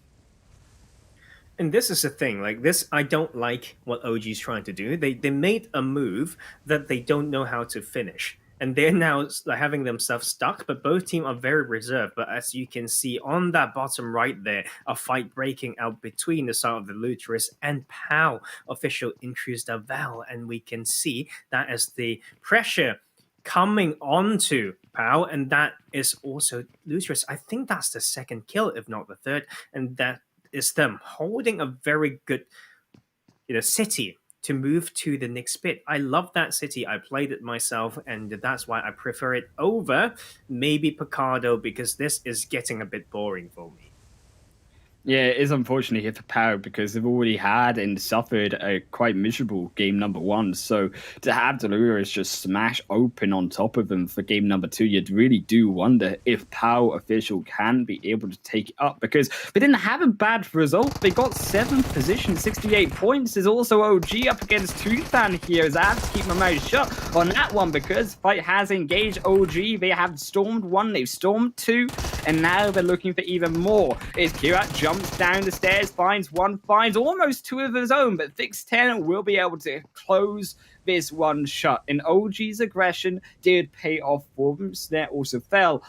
And OG, they take 4 kills for themselves. As IND as well, overlooking Arena 51 over in half the end of the pattern. And that is the issue as well. When you have that split, I did say it might be a little bit safer for Tufan, but they did not make use of the people from the outside. And IND needs to strike better. Both teams, them and Arena 51, surprised us and in a good way last game. But then we'll first have Shashank. Also, once again, maybe the first one to fall in his squad. Arena 51 keeping themselves crucially strong here over this hilltop, because there's a lot of uncertainty, I think, around this hill that IND could have taken advantage of, and Arena 51 not knowing what is above them and what could actually be anticipated by Andy and stop them coming over this hilltop indeed. But it is going to be Arena 51 finding Shawshank, as that will be their first member down. Kronos McFry is still up as a duo inside their own protection of the building. Is over in Minas Deval and moving towards those craters on the insider zone is going to be even more squads. And even speaking of those squads on the south end, Atom is where one of these teams, they need to be able to show us what they can really bring. And Atom, definitely one team that hasn't been distinct in their playstyle yet. Some three-way fights, in last week's Miramar game over at Chumacera. They went back, no one's around there. So this is the thing, right? They are still in. Why would anyone go to Chumacera sometimes? You need to ask, right? It's because of the access to different other spots, especially to the church that's next to it. And it might not be, so safe in the circle, but it's such a good spot, to grab further info around. But they didn't use it. They just used Chumacera as, a drop spot, looting up spot. They, use the church to catch some rotation, maybe from the eastern side, from an eastern playing path. And that, in my opinion, is a little bit of a lazy play. You're not making use of the strength of your drop. Yeah, I think as well, Atom is using it as one of these drops, right, that no one really is going to be contesting for, because you do have to keep in mind, well, some of those teams that did contest it in previous weeks did actually make it through to the finals already, so it is leaving it a little bit more open as this zone does kind of centralize between itself on all fronts. So as a result, it is going to be that main mountain tops coming down from Crater Fields that will be the center point. In around water treatment as well, one of the edges of the compounds, the Lone Wolves, well, now we got this problem of how do you stop teams coming over those hills into you? There's a looters as well on that north side too, alongside them. And this is the problem right now. I think Lone Wolves are trying to extend the looting phase, but their guards are down. You can't do it like this in water treatment. Sometimes, if you know how to play conservative, the spot that Venom is holding from the east side is where you need to hold one guy, just to make sure the three who are in these low ground dips in water treatment, you can't go even more low ground. That's like the sewage pipes, and they are in there now getting to get sprayed out from behind. So many squads coming in as well. So that is something that teams need to do better, But meanwhile, Rock Esports did take our advice, coming into El Porto and just chilling right now. But this is also a chance for them to take some more middle position on those high hills. But I guess they've been taking too much time, right, to go to that west side. So they are just still looting up a bit. Yeah, a little bit behind the match, but certainly much better can be said for ROG over the rest of these teams in that eastern end. That is the problem of not making that early rotation. You get caught in the battle between other squads. As Arena 51 also still up against IND. But Physics now moving closer with that knock means that it just should be Arena 51's fight to take, and Kronos only just now being revived. I like that Arena 51 used that time to push. I like that they're going for this 2-1-1 split. They almost find McFry's, but they fail to realize that in the smoke is another player, and Physics goes down. You didn't see the rest of Arena 51 make that push alongside them, is what I anticipated would have been. And as a result, now IND, they have turned this fight around, and Snaps is only got that dip to protect, but here comes IND themselves. There's Kronos on that front line, and Demon, what can Demon really do? Is that zone 2 pushes him into the midst. What a low-level mistake by the South Arena 51, and they get punished even further. I shall explain why. One, you knock someone, you need to do a countdown timer in your head to put pressure before the revive completed. They did not do that. Two, they did not make use of an off angle, and it's an unsynchronized push. No one's there to cover the angles. They just send themselves into death, and they've lost 2 for no reason. This is why you are not safe. This is why we haven't got a solid complement for this team. This is why they need to improve and learn. And that is also why IND got away for the mistake. Yeah, I mean, coming out with an average of only, 36 points in total, not even 4 points overall. out of those 10 games that we played in the group stage, a 4-point average and below there for them, 3 point something. I'm not good enough for maths of that, but maybe you will be, Tarzan. But as we do see this zone move further in, Arena 51 still to prove themselves alongside also Busy Hunters here, a team on the edge alongside Arena 51 over on that hillside. And this hillside crucially still in play, I think, with Power Grid in that center. Really, these hilltops around Picado Hill, around Power Grid, these are where I want teams to be controlling. And I like as well on that northern end what Atom are doing. They're gatekeeping over this hilltop. And if they use that hilltop just a little bit further, they might actually have better vision of the likes of those northern teams moving in too. Yes, and that is, at least they've done one thing right? Like they got Chimasera, they went into a spot that can have quite a lot of info around them, and then they can use that, as their advantage. And the Lone Wolves, I actually just don't know what this squad is doing. They've been tanking water treatment. They've been driving out towards a side that people can wrap around them because they got shot early as well. And there's just more free kills going over to IND. You cannot do that. That is not how you play these early phases. You cannot be greedy about those loot. It doesn't matter how much you have if you just get sprayed down. 10 versus 20 versus, I'll give it to you, right? Full level 3 in your death crate. How about that? And I think I'm worried about another squad for the same reason, which is Rock Esports, who spent too much time by now, right? In El Pozo trying to loot up. I think as well that is what surprises me about Lone Wolf's position over in water treatment early, because it is so strong to gatekeep teams on this open field. It is so open and barren outside of water treatment alongside that rotation that they actually had a good bunch of time to stop these teams moving in. That is what surprises me, that they fell down so early. Even with vehicles, as you can understand, that Golden Morado did, I think, more skill than can be said out of the Lost Wolves. It did a beautiful triple flip, but it was such a triple kill coming over to the teams moving in against them. And it's a Lutrous as well, control over inside a zone, this Power Grid side. This is beautiful stuff from the Lutrous. I wanted to see a team control this area specifically because you control over the road, you stop teams moving in easily if they get that late rotation in. You also pin down the likes of their Atom as well, who didn't choose to go over onto that northern end of the mountain, and as a result now have to pay the price for that. Yes, and I do agree that the Lutra has been showing some promise in how they plan splits, on multiple maps. You can see they are covering different angles in the way that they can actually come in to support each other if they have good, peak optimization, not over peak, not peaking too far for too long, etc. They should be able to do it. And this is, look, like that is Rock Esports that we were talking about.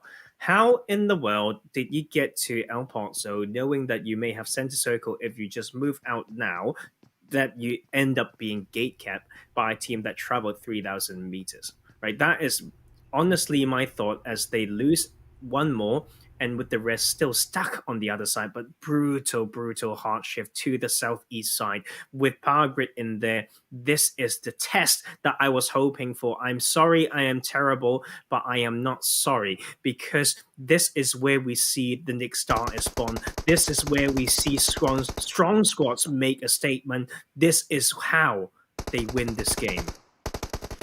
This is open fields for now Cyrax to take over Power Grid, to control this entire western front of zone. If you control those sheds to the western side of Power Grid itself, or the eastern side, excuse me, if I can get my directions right, well, then you actually overlook that center point of zone, and that is so beautiful for Cyrax if they do go for that. And I want to see them be understanding that that is what they need to do here. Is also the Busy Hunters, a team that need these points. They can also beautifully gatekeep away Red Island, they can gatekeep away Conqueror, they can gatekeep even those other teams on the outskirts of the zone. So still Rogue move in as well themselves need to now make this fight because of, you mentioned, the slow rotation up against K9, but unfortunately that is a double not coming through. Finally, though, one in return shuts down Villain from his disasterdly triple potential. as it will be that nade going in. But Delia, that could have been a nade through the door. That could have found Villain instead. It will just be possibly even a knock on to Delia from the outside. As yes, Red Island will be able to steal that one away. Impulse knocks out the entire squad, and Rod, they fall down in 12th. And you know, that is just disappointment from Lone Wolves and Rock Esports. How simple is that? I'm going to be really brutal as if I'm coaching some players. If you can't take it, I'll see you in tier 3, okay? If you want to be tier 1, you crash a compound like that, right, on the side that your cars will be taken out, and you get shot from the center zone. What else do you expect? Like, you need to know where your weak side is. And upon that crash, the tunnel vision upon only in that building. How about some preemptive smokes when you're trying to grab those revives? Of course you're going to die there, and that is why you maybe shouldn't even look for that push that can result in you getting choked by these power positions, as well as losing every one of your car, you know. But now that's the reason why they've lost all of their lives. But this is also beautiful stuff as a result coming through from Red Island, because they now have a potential to knock out Conqueror, who, as you can see, the zone coming out against them. There is only now a few seconds of decision making before they have to really make that run into zone. I would actually like them to see that 1-1 split just kind of close to each other dynamically, and whereas go towards those crates. That's their protection, that's their cover. But as you can also see, Leto finally now covering that side as well means that Danakai has to make that fight to get the entrance in, but he's already been knocked down, and now the flanking member on the backside still not in. Whereas, what can Whereas realistically do here? Because as soon as they pop their head over this hill, if Busy Hunters don't take them out, they're already just going to fall down to Red Island as they are in this midst of fight. Busy Hunters looking to flush them out. But can this grenade find it? Grenade comes through itself. He steps back, but can they find the on-target nade themselves? Finally, Raz almost gets knocked down, though. That could have been the flush. That could have been a perfect play, but now can Busy Hunters capitalize on top of this? Can they go on top? Can they find Whereas on the edge of this hillside? And still, they finally do make it, but it is going to be Impulse. Again, this player for Red Island is so strong, so crucial. Already taking one squad to the next here, possibly, as they now make their own rotation in. Maybe they've replaced Menega, a player that had some crazy games last week, and you know what? They made it count, and they just start moving straight into Nick's zone. I was worried about the Busy Hunters as well, because they had some, open grounds that they need to rotate past, and they were still so focused on the edge, right? But after all, the clock that goes to 0 would make them go, as we see IND continues to rotate in. This is the part of the map that gets interesting. Dips, ridge lines, cars, smokes, and all of their gun skills. As we see IND take 6, and they can maybe take this one. Device needs to prevent that once more, but this time round, the villain is better with the AKM. This is villain for K9 saving his squad as IND cannot find that first down. Still K9 alive in this game, still potential to pick up the points. So Luda is also edging in, decided not to crash this compound against Cyrex as they unfortunately have lost Death God. K9 villain has been shut down finally by the rest of IND as they need to still take their own fight against Red Island. You know what? And I'm also waiting, for these types of points to slowly roll through today to see what we predicted, between the teams in groups A and B. And this is Cyrex actually trying to make a statement. They just made it to this phase, but they are already trying to control this part. Icy put down so much work, and they still have that spot in the circle. But this is my question. Is this a time to use this amount of utility? But Almighty from the Luterus wants to hunt down for more.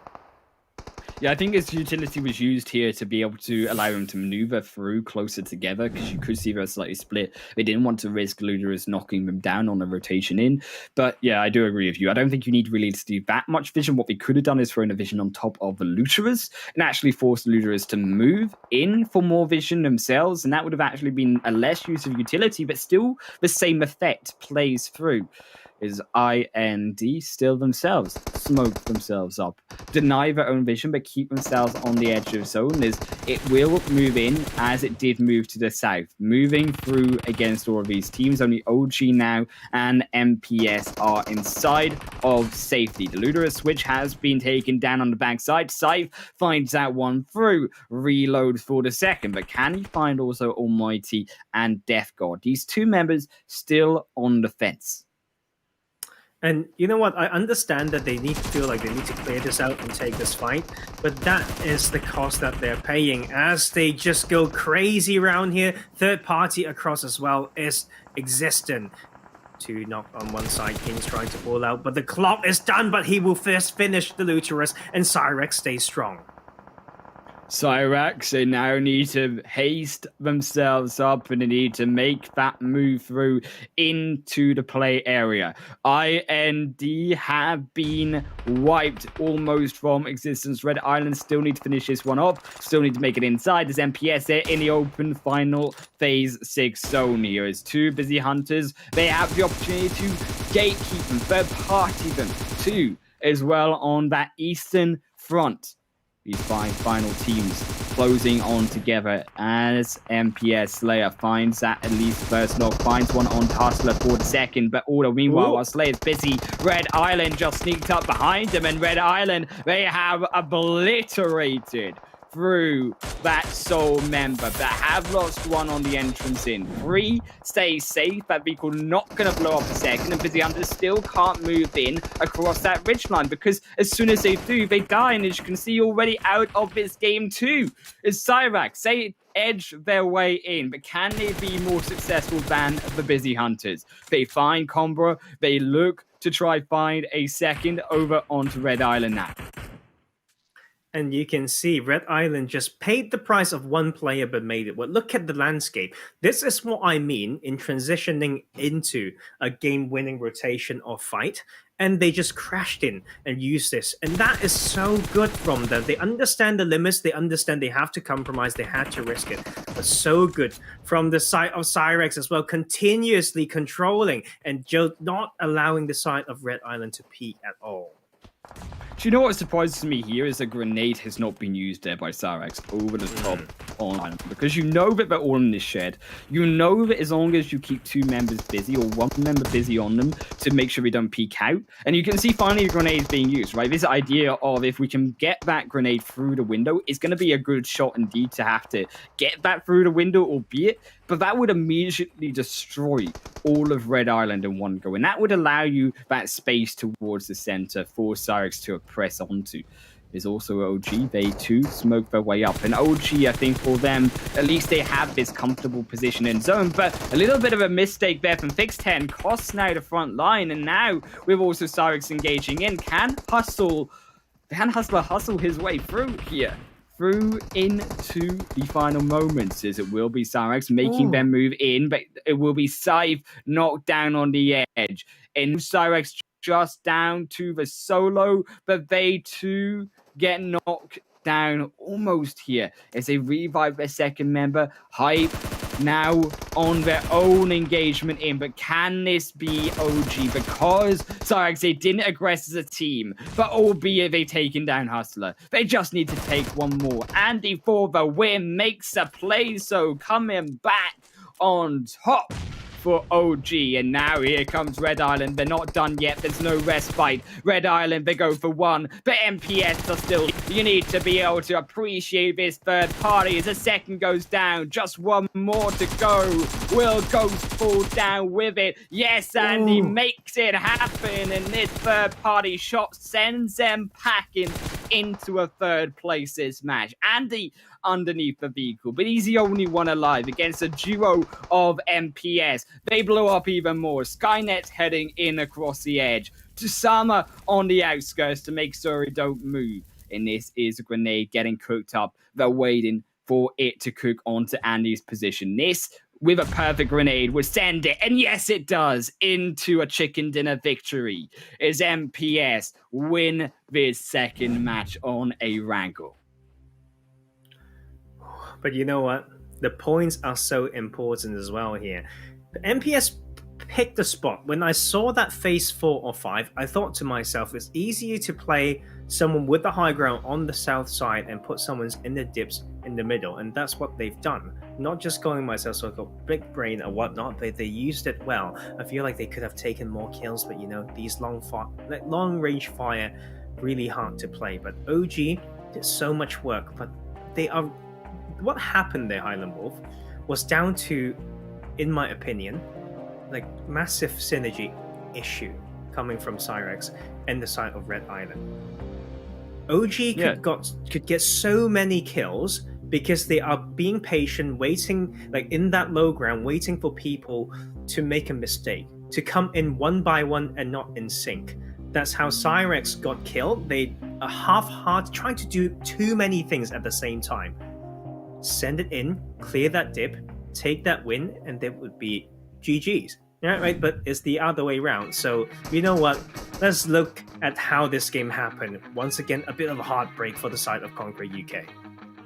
Conqueror UK once again still to find success against the Lone Wolves. They were able to find the initial bout of kills, but not able to make it through into zone. To Arena 51, Gage, Yukonway, I, and Dean. Unfortunately, these two squads who you thought would come out strong, not so strong in the final moments of this match.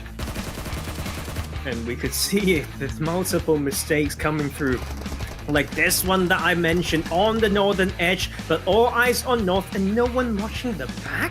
And this is how we see them lose this.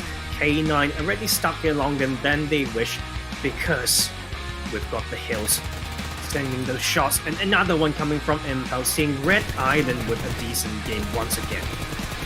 You gotta imagine Impulse is going to be on the skill leaderboard for how much work Red Island were doing here, how aggressive they were to albeit at least be able to manage that third place. Aggression over aggression did cost them towards the end, unfortunately, but it was still a very, very, very strong showing indeed from them overall. And I think this is very welcome from Red Island to make their way back up onto the top.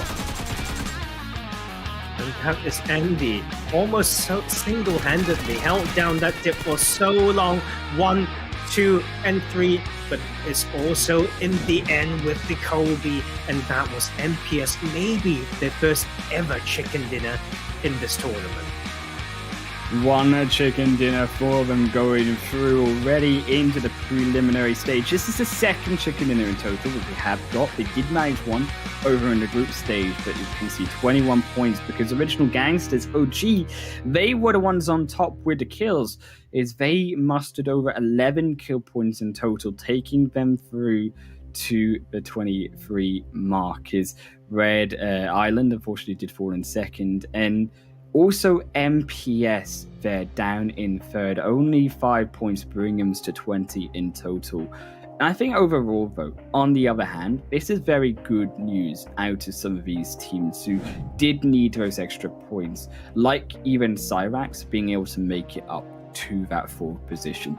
As Andy for the win was on top with those 7 points, crucial for their team. And I think much needed after, we won't mention it, but we will hear the mistakes, the slips coming out from the cliffside over in Erangel last week. Definitely claws back some representation for OG this time around. Red Island down with 4 kills respectively.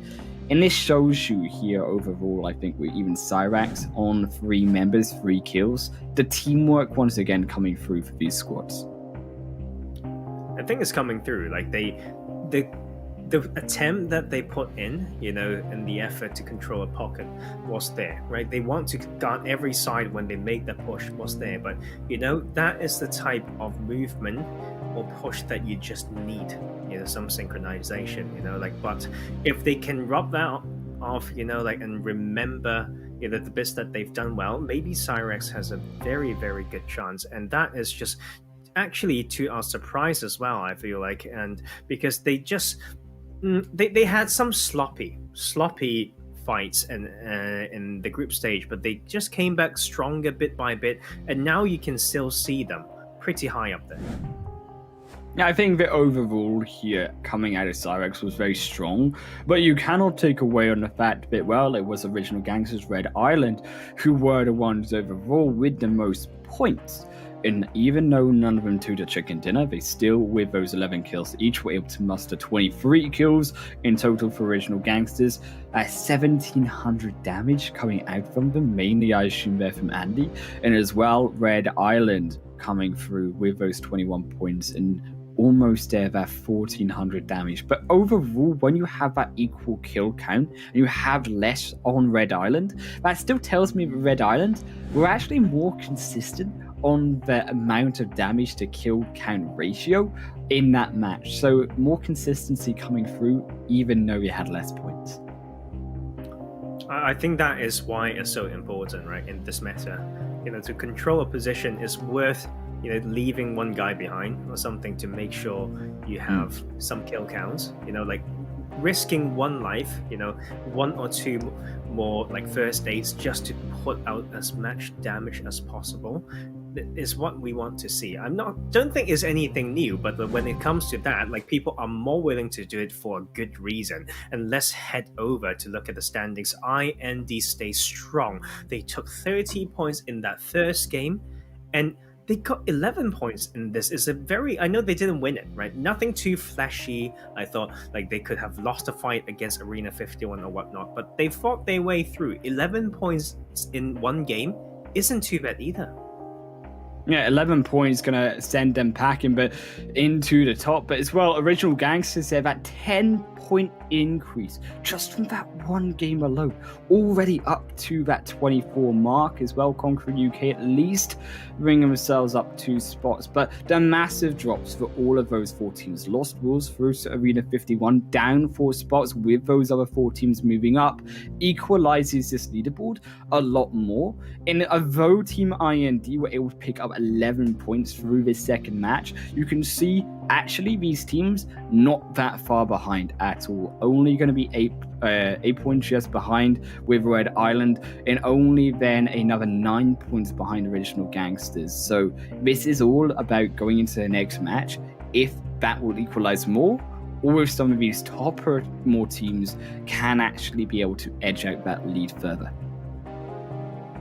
And you know what? I'm still holding that high standard, right? I think none of them have really impressed me yet.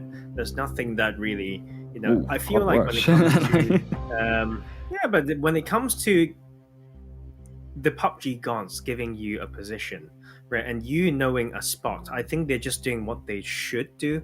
And so it's more like very visible mistakes still when it comes to, like timing or push, so like time aggression or whatnot. But I think right now I'm most impressed by Red Island. I think they are decisive in what they are trying to do. The timing for these really big rotations that they just need to go in, or full send or whatnot, are there, right? The timing that is what I like to see, right? They have to chase the zone, they have to find their way in, and we all know that they've done some good things in the past, but that is 2 games down already, and we are pretty much ready for game 3 in that jungle, Highland Wolf.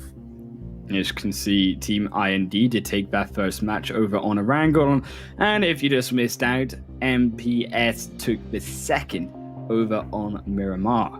The Sandhawk, the third match now into the standings that we have to go in. Sandhawk is the most crazy of them all here. I really do wonder exactly what these teams will be able to bring. We do have to go to a break, of course, as well, before we get to all that craziness over on Sandhawk. So unfortunately, it's going to be a short break away, guys, as we will see you on that other side.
They fight. They strive. They win. And they read a lot. Those are the students that enjoy PUBG Mobile. Want to be one of them? Then join the PUBG Mobile Campus Championship. The whole world is watching. Show them what you're made of. Make your university or college proud by becoming a real hero. Because true heroes take action. Don't forget that. Welcome back, everyone, to PMCC, PUBG Mobile Campus Championship, where we just saw MPS take the second win on the board. And of course, if you do want to have the best PUBG Mobile game possible, can enjoy also a super fast and lag-free PUBG Mobile experience on Xiaomi's powerful Redmi Note 10 5G.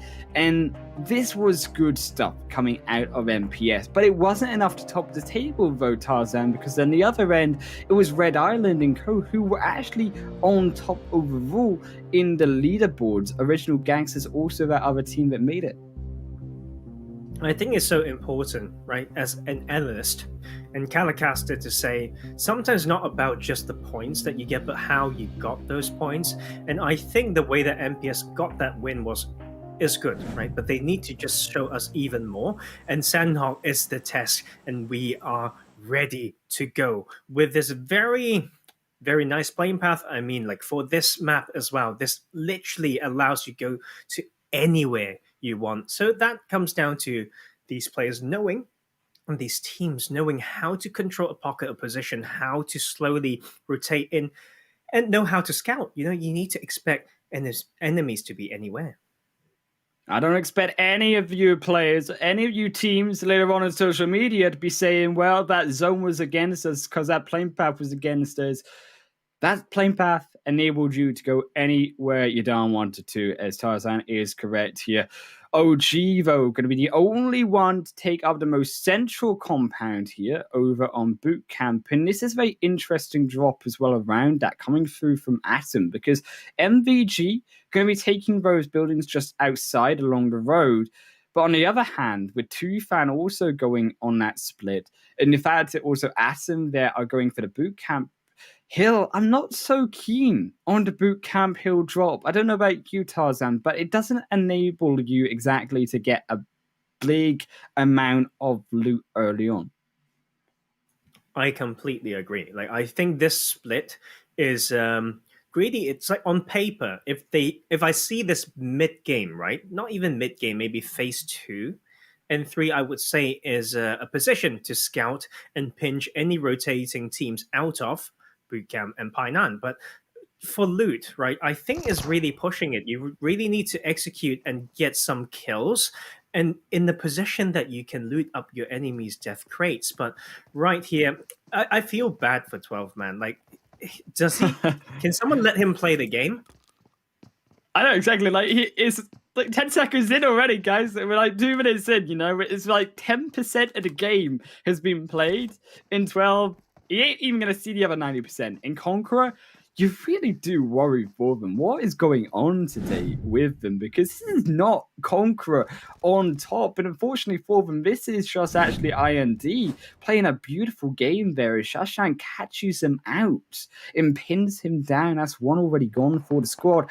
As well, overlooking at this northwestern bridge entrance, Cyrank's going to be the gatekeepers. There's also on the other side, MPS on the other side of that road.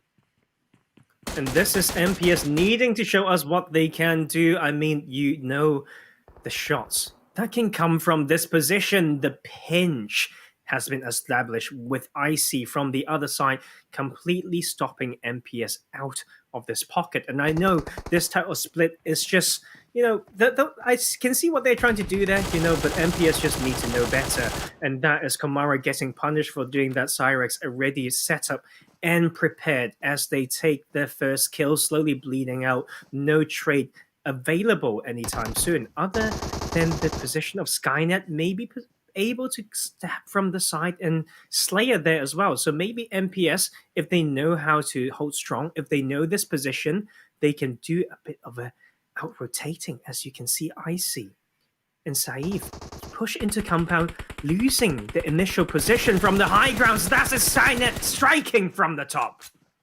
This looked to me like actually Cyrex here, Tarzan. They were looking to try bait out the members of MPS, but MPS, they just said, well, to hell with your bait. We're going to actually take out one of your members. Take out almost a second here. King going down to the sliver of HP, saves him in this engagement, but forces out that aggression over the hill, which allows MPS now to continue their aggression further forward, as Hype had to be the next frontline member. That is going to be one going through, at least for Saif, but he's on his own, and this is now MPS down to the duo, but can they still take this fight? They're together, they've got the 1v2 potential, but Saif is on the opposite end of the road. He's edging round to the opposite side now, too, as he tries to evade capture as best as possible, allowing the rest of his team on this hill to do enough work as possible for his squad.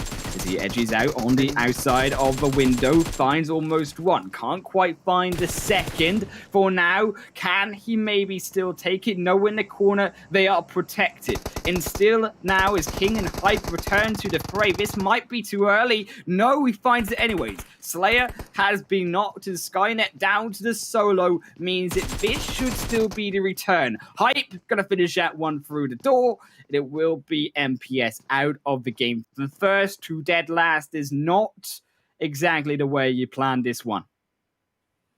And that is literally what I was expecting. Yeah, I think MPS hasn't shown, enough macro game sense.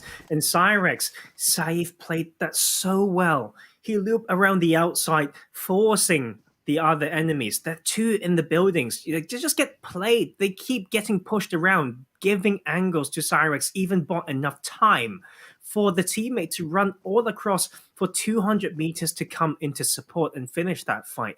That was beautiful. It was so dead set there. MPS on who was inside the building forgot to actually turn around and look who was coming from behind. This is also the problem here, as you can see. Atom, they come together on this boot camp hill, but why come together, Atom? No, this is a bad time to come together. We're still on phase 1. This is time to loot up on Sandhawk, where the map is small. There's not going to be much space later on to do just that. And you do worry that, yes, this is excellent material for Vision early game. That's not going to be lost here by them. But on the other hand, what is lost is potential to have an extended early game that is successful for Atom's members. And you know what? I think they can make this work on two conditions. One, their enemies to be lazy and didn't study how, other teams play Sandhawk. And two, it requires Atom to strike at the right time. They basically need to be very patient, have very good trigger discipline, allow the other teams to come close to them enough, and then kill them at the right time, at the right spot, so they can actually grab those resources that they gave up so much in that early game just to hold this spot. But the question is here, Tarzan. We've seen them do this before. We've seen them gone down. Have they learned enough out of all of those skills that you've just listed to be able to come back more successfully this time around in this week? Because that is what I'm fearful of, and that is why I think that they should not have followed through with the same strategy. Yes, something else is not going to be as synergized because it is a new plan, but on the other hand, it would be overall better to do still for them. As Tufan as well, they did lose one to a beautiful shot from the long range. Roman finds Juvie for K9, but can they follow up for any more? They need to think about the next step as well. We do have some time and not too fast distance for them to rotate through, but they are being noisy boys here.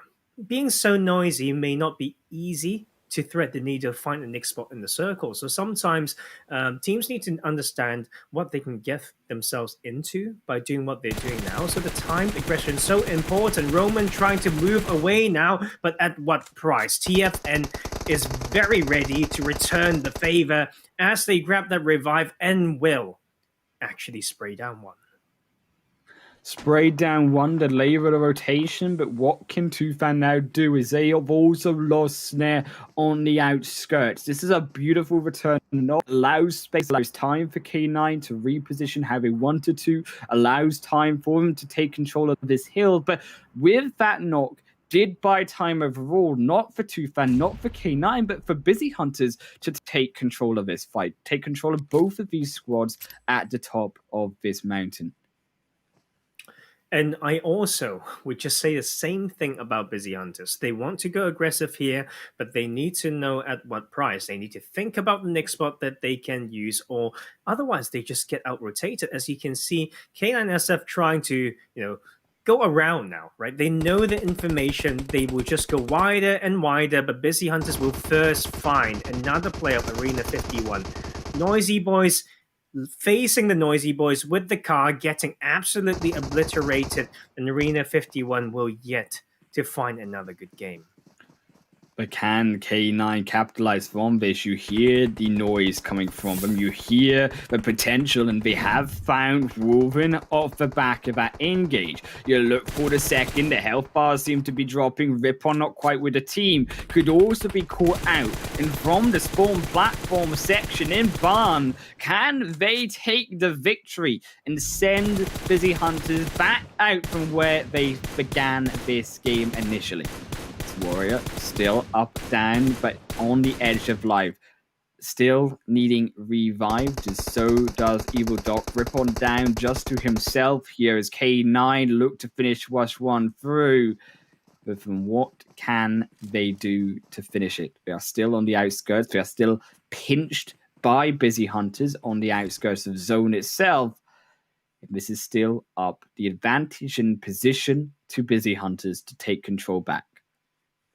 I think Busy Hunters took a position and opened fire in a spot that is so tricky. I believe that K9SF would rotate around this area anyway, just because of the Nyx main road, Nyx cover being so far away. And that is why, they are probably just better, and they just keep rotating around. They made it to the side where they can progressively rotate, slowly coming in, and they're just now toying with their food. I'm not sure whether their mothers would be happy with that, but they will actually just finish that one. Another knock. Last one standing is Ripon for the Busy Hunters. That was beautiful stuff coming through for K9, but as well on that bottom left, you can see Rog. They just decimated through from what looked like a bad engage for them against the Luderers. They found that initial double knock with the nade, and Madness is just begging for some support. But Death God, he has already left the scene, and he needs some more life brought into this squad. There is no way into zone, has to make that wide flank rotation, but still Conqueror lie in wait on the opposite side. Conqueror, lost that one early, but this is the side that they can come in, use that Eastern Pine Hill to make something done. And behind them, Death God is trying to trail away because they've lost so many players from the Luterus, and we just are yet to see this rotation right. It will be very hard for a Southern or Northern shift for these teams. I wanted to go over to Atom, Highland Wolf. I think it's off-center. It's a good spot, but they have not moved at all. If that is their spot, they better hold it down if the circle's given over to them. I'm just wondering what Death God is doing right now, because he's still driving through, and surely, well, you assume he should stop at some point. You pass by a compound, and as a car drives away from them, he's left alone inside of the zone. He's lucky that Tufan driving through all four players did not knock him down, and this is actually Tufan not taking advantage of knocking down an entire team that was just given to them open arms to the entire squad. As OG as well, they are closer towards the center of the zone, controlling a compound of their own. The Tufan seem to be edging their eyes upon. And I think this style of compound is just so strong if you know how to hold, know how to not peek, etc. Is this the compound, right? If my memory serves me correctly, is this where Passion Fruit in PMPL North America qualified? From PMPL. Oh man, America, you take my knowledge back. You take my knowledge back a little bit too far, Tazan. My memory don't have enough capacity for this. But you know what? Cyrax as You well. know this. Cyrax coming in. It's up. Find it. How on earth did you miss that? You've been waiting all game for this, but Cyrax is ready. I mean, they've been fighting Atom. This is your spot. This is your plan. This is them. Maybe losing How? another one. How So sad. here, Tarzan, do they lose in their own space? They allowed Cyrax just to aggress on. They were just asking, begging for it to happen. Zach at least is able to find one with Axe's help, but just straight not back down. MVG is not even in this fight. His Axe has just sent himself as a solo carry into the full team of Cyrax, and he don't know which way to go. He is a lost puppy right now. And Cyrax are looking just to put him down, as it will be the third to fall. And MVG, it is now time to pack up and move along the other side of that hill. What are they doing, man? Like, I don't know what to say. Like, you camp in the house, you've got 2 versus 1, you still got knocked by the one who didn't expect you, and then Axe came in as a solo to support, but Cyrax also, lost that opportunity. So it's between bad and worse, but Atom is worse, and I have no words, Island Wolf. I didn't like it one bit. My brain hurts, my eyes hurt, and my heart hurts. I mean, this is why we said Adam maybe should move somewhere else. We've seen this happen to them before, and it really does just put an arrow in the dead center of your hearts to see it happen still a week later, going through to the exact same squad. But either way, they have been eliminated, they have been punished for it. Is also Red Island. They look to take care of those loot bodies. They look to take care of all that loot inside of them. So it will be them picking up what they need, moving on towards the center of the zone, and they're going to be the ones gatekeeping Cyrax away. But at least Cyrax, they can stay comfortable just now, knowing that the zone is inside. And unfortunately, cannot be said for the same for Toothan on that eastern end, who did just lose one, lost now a second in return. There actually will be TFN to strike one back. So it is a 1-for-1 trade, although Toothan did lose an entire member. And on that kill feed, we also see Arena 51 losing the last player, getting that 1 placement point. And you know what? Menega's back. So we've all seen what he's done on Sandhawk. I think it was last Sunday, guys, I think it was last Saturday when Red Island got the chicken dinner and they got 9 or 10 kills. So they are here to show Atom's Elite how to hold that hill better, okay? But we also are waiting for Concrete UK. They need to be worth the hype, but I spoke too soon. Senso got jinxed by me as he got sprayed down. And with Kobe coming in as well as they continue to struggle in this lobby. Original gangsters are just coming in and cleaning players and at a time as Rog as well do battle against K9 in Painan. K9 are split. What can they muster here between the rest? The full aggression of Rog. Villain sends a nade through in across the hallway but won't find anything now. Vega's still alive as Aaliyah now comes back, but looking just to pin away K9 in this zone. Take it slow, take it calm, and allow even their power official Steve to try do some damage. Power official on the other end of this zone here. Jamerix and Jabba, 2 players in a squad here that still to pick up points. The potential is so there. And I mean, same for the potential for Rock, but maybe I spoke too soon. One of them got knocked, trying to get out of Painan against the K9 squad. And it's not going to be easy. They need to, start thinking now. New zone, 28 seconds, it shifts away and it goes over to Red Island. Are we going to see that chicken dinner from them again on Sandhawk?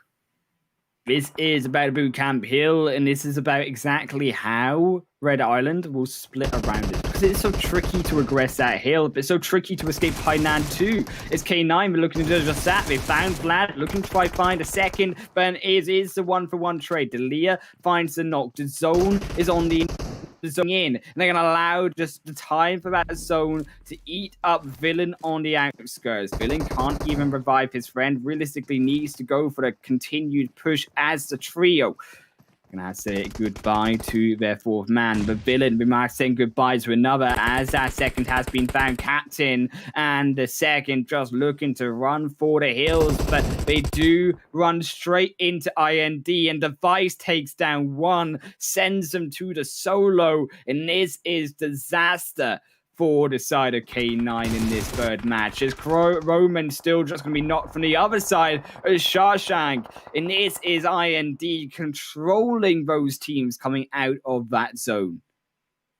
And I think it's a good split coming from them as well, using the Knicks' available bit of cover. Full squad up 7 kills right now. Know exactly what they have to do, avoiding the high hill, avoiding the high ground, using cover but clearing behind as they get the zone as well. But I know Red Island, they're not going to give this away easy. But look at Papa Blue doing his damage. We are down to 6 teams only. 6 teams remain, but can IND keep control? They have the south zone, but the hilltops go over to Red Island. They're still navigating their way through to the next phase. Is all behind them are those other 3 teams. Lost Wolves still alive as well, need to make it through that final open space for them. It's Red Island. They have found one. They're looking to gatekeep even more of the original Gangsters members. You can see Little Goat on the other side of the flank, looking to try cut them off. On the escape is Andy, seems to have spotted them out, looks for the molly over. They have found Andy, but it's going to be from the looter is behind them. But Death got inside the zone. That phase 6 is blowing him open. It still continues to edge them all in. Hustlers now fall down, just a kill for good measure, as Death God realistically will to fall out this game. Goodbye, see you later. Is Dragox, the solo for OG, still stuck behind it. Is Cyrax as well, joining up. This is a second knock. IND from the front side, Tarzan. They have now taken advantage of how long Red Island were taking that fight for. And this is just Red Island. Too focused on one side, man. Sometimes when you are so tunnel vision, you forget about your weak side. And it's this, once again, that punishment not coming through for a team like Lone Wolves. And they make it in again, the patience, right? But this is the end game. Alongside 4 other teams, they need to push into the circle. IND has the position as they continue to hold this down. Cyrex losing more players.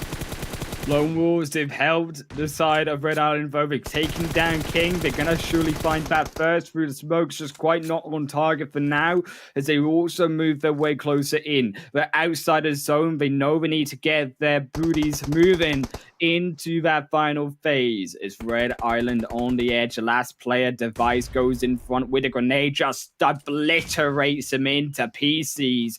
IND are looking so strong once again. The King falls out of tracks, and Hype is the only one left. But his morale must be absolutely shook right now as IND continue their aggression. They took out Cyrax. They take down Lost Wolves to the solo. Soul Reaper's gonna have to reap havoc on the entire squad of IND to bring this one back. But there's nowhere to run. Device makes one, but can't find the flush as he will be stolen down. But it's just too many. He goes into the zone. It will be IND to take their second win of today.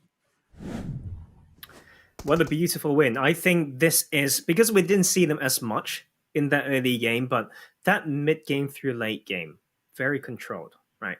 You can see in the small camera angles of the players as well, they try to keep looking around when they have, one side to take care of. And that last maneuver that people didn't see, if you don't know that hill, they first loop around, do a small rotation up the hill, then push down from the high ground instead of trying to approach from the side. And that was these things that count, man. And Kronos would be, the person who's been destroying Lone Wolf streams again and again. In that game one, the double knock in later zones, it happened again in here.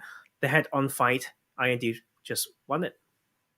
Yeah, once again, IND proved themselves to be the better squad. but albeit still lone wolves grabbing themselves the second position, and they had the third position in the first game. So keep in mind, this is still them actually being consistent, but it is going to see how consistent they have been after the break, because we will see you guys just in a very short bit.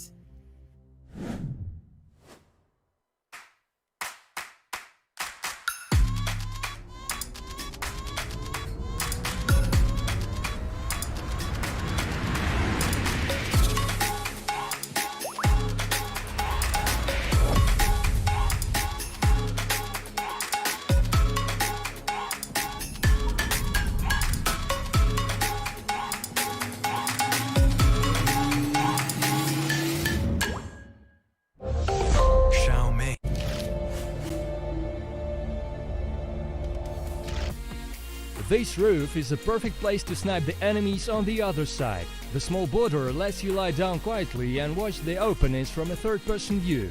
See one? Just stand up quickly, snipe him, and lie down again. He wouldn't know what hit him. Try it out.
The question initially was that if we play as a duo, and that is why we can pick that pocket a bit differently, but I completely get your point. That grenade got lobbed in before it got cooked to the point where it would explode on target as soon as it landed, but Sado didn't notice it anyways. Still gets knocked. The CG Esports are. They're trying to go for that flank side. They go for the one-for-one trade, but Ripon too slow on the aggression with his teammate means that they still fall down anyways, and somehow happening for the only building inside of zone. It's just crazy right now. It all comes down to these small plays. Utility got a double knock, I believe, and he's trying to finish this by his lonesome. Claim this position and know how to use it. They've got 7 kills right now, and hold that thought. Take cover, want to fight this. Take cover? Well, they just died. Thought from both sides, and that is Darkness. It's going to be a trade 1-for-1, and that will be the jump shot coming through as well. That they are looking for, but unfortunately they don't seem to be able to find it. Back from the other side, Never looking for 2 kills, finds 2 straight away, and it's disaster once again, but moves down. He almost takes his own teammate out. You have to be a bit more careful with the trigger finger, but it's gonna be still nevertheless CG surely going down in this fight if they can, unless experience with that training as well, as we have the push finally happening in Watertown. Jimmy losing 2 now. They make them because CG Esports, the vehicle gets blown to smithereens. Yatum overlooking 3 easy kills. 1, 2, make it almost a triple, baby.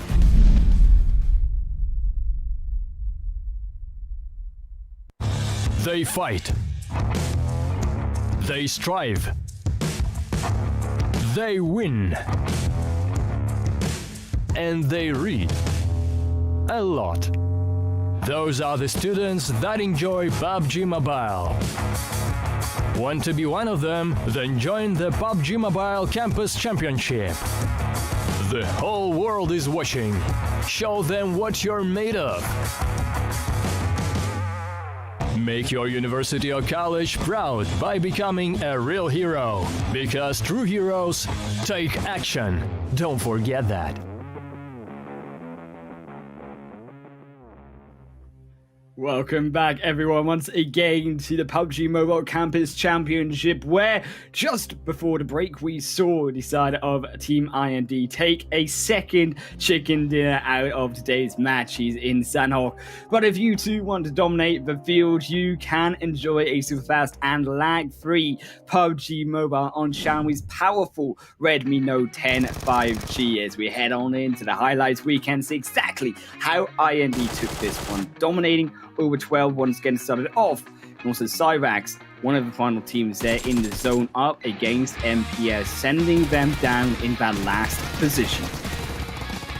And that is Cyrax showing some promise again. They're fighting, right? But it's hard to go through after losing 2 later on. But we can also see TFN trying to put some fight in, but the impression is not strong yet. K9 struggling in that mid game too, but the blue zone does do a lot of damage.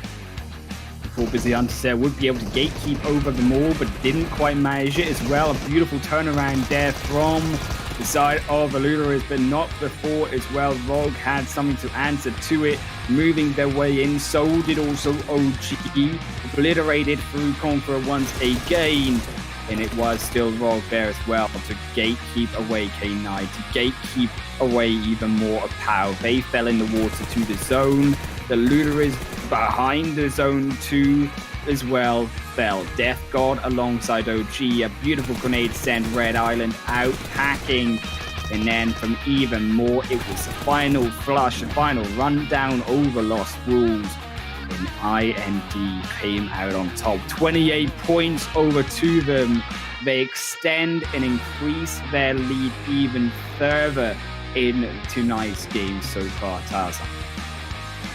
Just beautiful execution. I know it doesn't mean that we've seen that much that game, but for the bits that we've seen, they did exactly as they should, and they really just planned it out as well. It's not easy to execute, when it's Sandhawk, so many sides to worry about, but they made it work.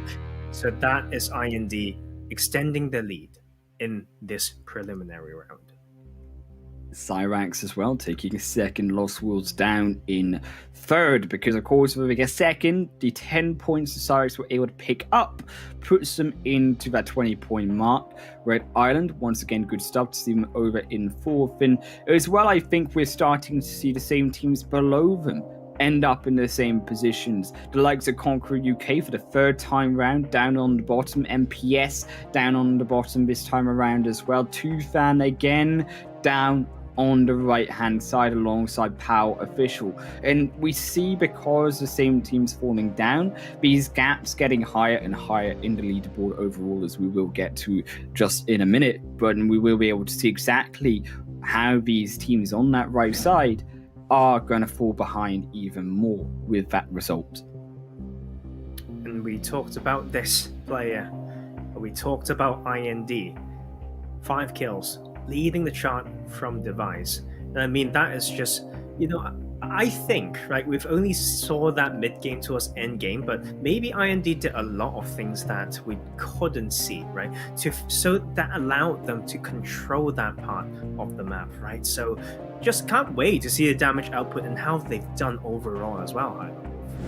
Yeah, in fact, the 3 of those members ended up in first, second, and fourth position overall in kills is absolutely crazy. But Shashank was the one alongside Ghost for the Red Island team on that damage. 650, only 551, not what you might have expected that crazy damage to be going into those final zones. Instead, it came out from the likes of SFX K9. And also Cyrax in second and third. King and Roman taking up 571, 631 damage respectively. And I think that's a lot of that early game fighting, right? They did try their luck, right? Just trying to push in bit by bit from that side. But you can see the efficiency from IND. 1,400 damage and 13 kills. Just execution coming through left and right by this squad. But you know what? I'm still waiting, right, for them to prove the consistency. that is so key, and I think that's not enough yet, right? But Cyrex definitely a pleasant surprise coming from, especially what's the player's name? Saif, I think was his name. The way that he bought time for his squad, the way that he uses small movements to manipulate the enemy's positions, that was good stuff. I love those bits. You know what, guys, I know I sound mean sometimes, but I don't struggle to give up compliments when I see some good stuff. I think as well, a compliment to go through to IND as well for being so consistent once again on damage to kill ratio. When you look at 13 kills to only 1400 damage, you know that when they were going for those kills, they knew exactly what they were doing. They knew exactly how to move for even more. 28 points, as we say, going through to them. And as we get to load in onto the standings, I am interested to see exactly how far they have actually increased that lead, because it is still those same teams moving into those second, those third, those fourth spots respectively as well. So the lead can't be extended, I think, as far as what a 28-point game alongside a 30-point game earlier you might actually expect it to be. Well, they've got 69 points now, if my quick math works. And there we go.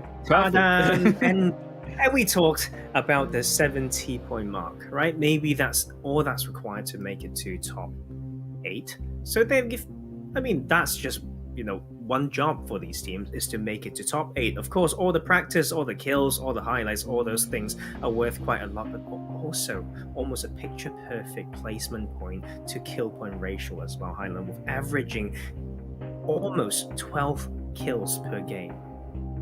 That is silly numbers coming out of IND when you think double digits average every game is really scary to look at. As well, perfect kill to placement ratio coming out of Red Island, 44-22 split either way in total for them. And as well, lovely to see this Cyrex Lost Wolves moving their way back up towards the top, because I think of those Cyrex, they obviously finished in 6th, not so expected of them, but I think Lost Wolves finishing over in 9th position in their groups. Technically, if you count the groups, they would have been eliminated if it was a preliminary stage. Still coming out even stronger. They gained 66 points, out of the group stage in their own Group B. Now they are already up after 3 games to 34 points. This is a team that looks a lot stronger going into the next week. I think, right? Just going into the next week, we have preemptively celebrated their success. They don't get it that easy, Highland Wolf. I don't think so yet. But the improvement is definitely there. I mean, when it comes to that position of the table, I feel like Original Gangsters put more work, right? Need to fight through more, right? To get to where they've come. Although they're 1 point behind Lost Wolves, but I do like how Original Gangsters try to control wherever they go. But once again, the disappointment, right? Conquer UK, 4 points at the moment. I'm going to DM some of these players. I do know some of them, and I need to find out what's exactly is going on. Is this just because they put together a team kind of for this event, and they are not having the level of synergy that they wish they have? Yeah, this is also the other question, right? Where you see teams that maybe more, but who play together for so long that they know what they want to do and how they want to play their own game and play their own style. Whereas you bring, of course, 4 different members together, they each have their own gameplay, they each have their own style that they want to bring to the table. So as a result, this does create that ugly mishmash that does bring your overall standings down. And as you can see, Conqueror already down to only a miserable 4 points after 3 games. And for a team that in their group, when we look back to the previous week, Group A, they had over 100 points. They had 108 points, which was the highest amount of points of any unqualified team out of all of the 16 here. And they are struggling against all of them now in the pack together. And I think it could be down to a different roster as well. They may not have the same team that they got last week, right? So that could be why. And Conquer UK, man, 108 points. That's 54 points per day if we consider them equal. So they need 25 points per game in this last 2 games to basically tie for that type of average. Quick maths, but that's just some assumption. I don't like to conclude too soon. I think they have a chance. I think it's also I've come across an interesting theory, high level. Sometimes people do think, especially this comes from the more high tier players, for example, tier 1 players, when they happen to play and mix in with some tier 2 teams or tier 3 teams, that they got outdumbed is the term. So the other teams do things that they don't expect at all and just catch them off guard. I think it's a very valid point, but it's also half an excuse. So I don't know. I just really want to see things get spiced up, and as always, hope everyone's enjoying their time whilst watching this beautiful PMCC. I mean, they certainly must be learning something. I mean, you're certainly giving it to them in terms of lectures here, Tyson, but that is what I think they need. This is a university entry-level competition, and it is exactly the type of boost that they need to have, the in-game awareness that we need to be learning here, and if we can give it to them, that is exactly where they can grab it. But I think as well, on the other hand, that we haven't seen, in terms of positivity, these 25-point games not done before, right? You saw this side of K9 Esports, they were able to bring an absolutely smash game of PUBG over on Miramar in the second time around we saw them on Miramar just last week. So the fact that this is very, very possible for Still Conqueror to do, it means that although it's very difficult, it is not out for them just yet, and they should still be able to keep their heads high in what we expect from a tier 1, tier 2 based composition of team from them, to be able to keep that momentum going and still be able to bring back out of a loss a beautiful win. I think this is about time, right? That's how people work. You didn't get something, you find yourself an excuse, but you're having this level of casting if you guys are liking it, and this level of production as well. So once again, props over to Starlads to make this happen, and we are going to have our match 4 of the day back onto the desert of Miramar. A little bit of a different path. Now, if you want to go to El Pozo, it's a lot easier, but if you want to go to Los Leones, a little bit different. A lot nicer, I think, of a playing path can be said as well, because it's realistically going to be the opposite end of what we saw in Game 2. Not available, if you would like to talk about drawing lines here. Definitely going to be on the outskirts of Los Leones, just towards the outskirts of Junkyard, would be where these teams are unable to reach. So Impala, Puerto Paisio, going to need some driving to be done to be able to reach those locations, and expect as a result more priority to be put down on Happy End of the Patron, more priority this time around to see on Chumacera, and also at least some teams to drop over in El Pozo, seeing as this playing path lends it to those 3 locations.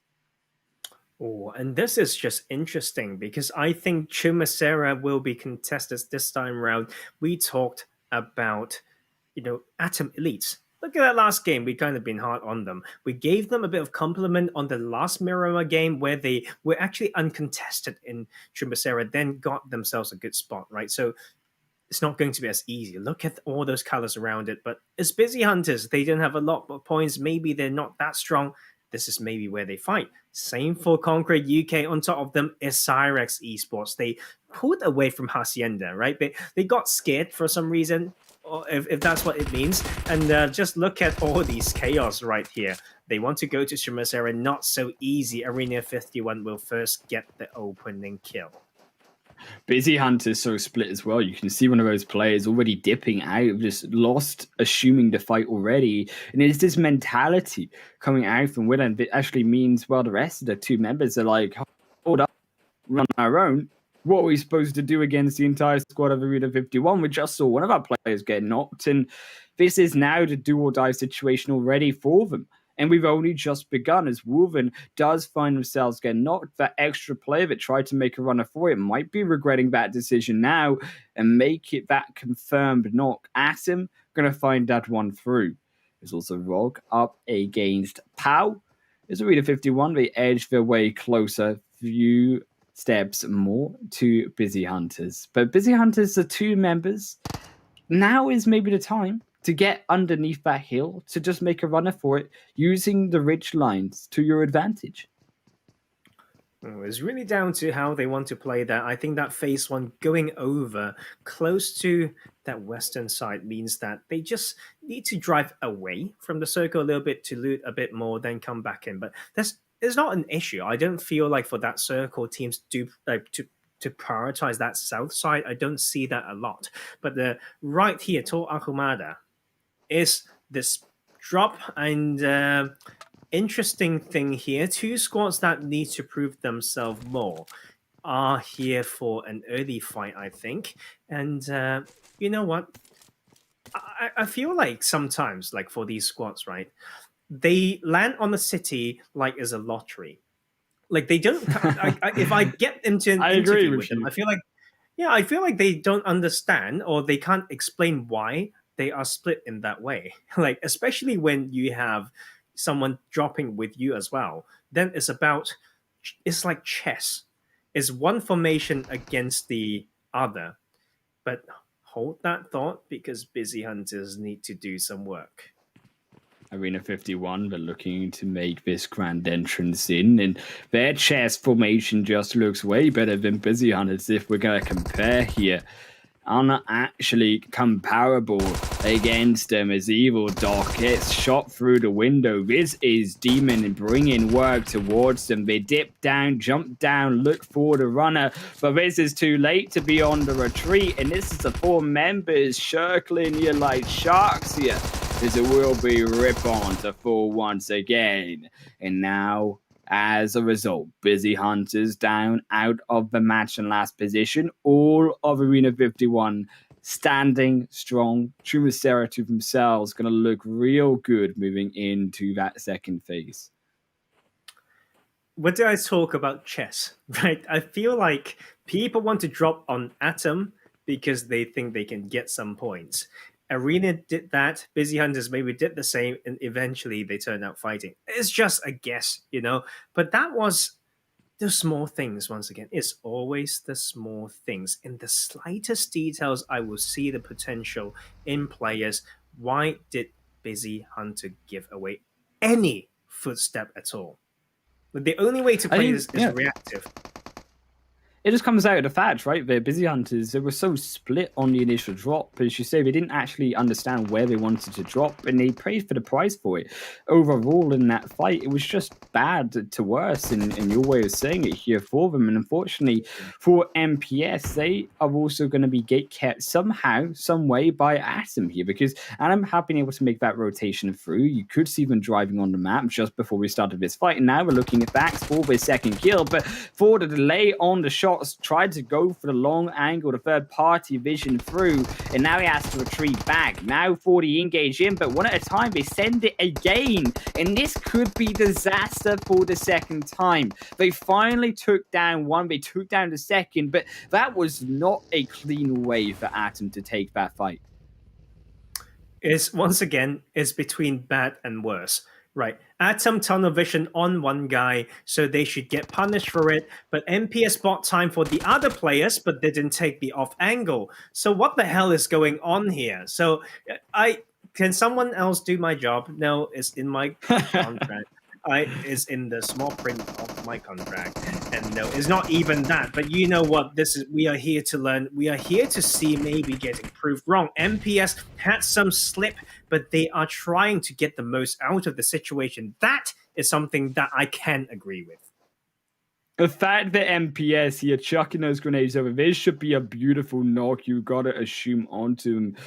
As it will be actually the smokes, excuse me, going to be popped off, but still beautiful indeed, because what it does is it blocks vision. So now it is up to Jav to deliver the information through to them. And Slayer goes for the drive in, but this is bad because the smoke wasn't up for them. They got too hasty. They've got another one knocked, and now they're back on the retreat. Two members for Osama to revive this time around. Slayer on one, but Skynet needs to be revived first because of the fact that they are so low and how long this fight has gone on for.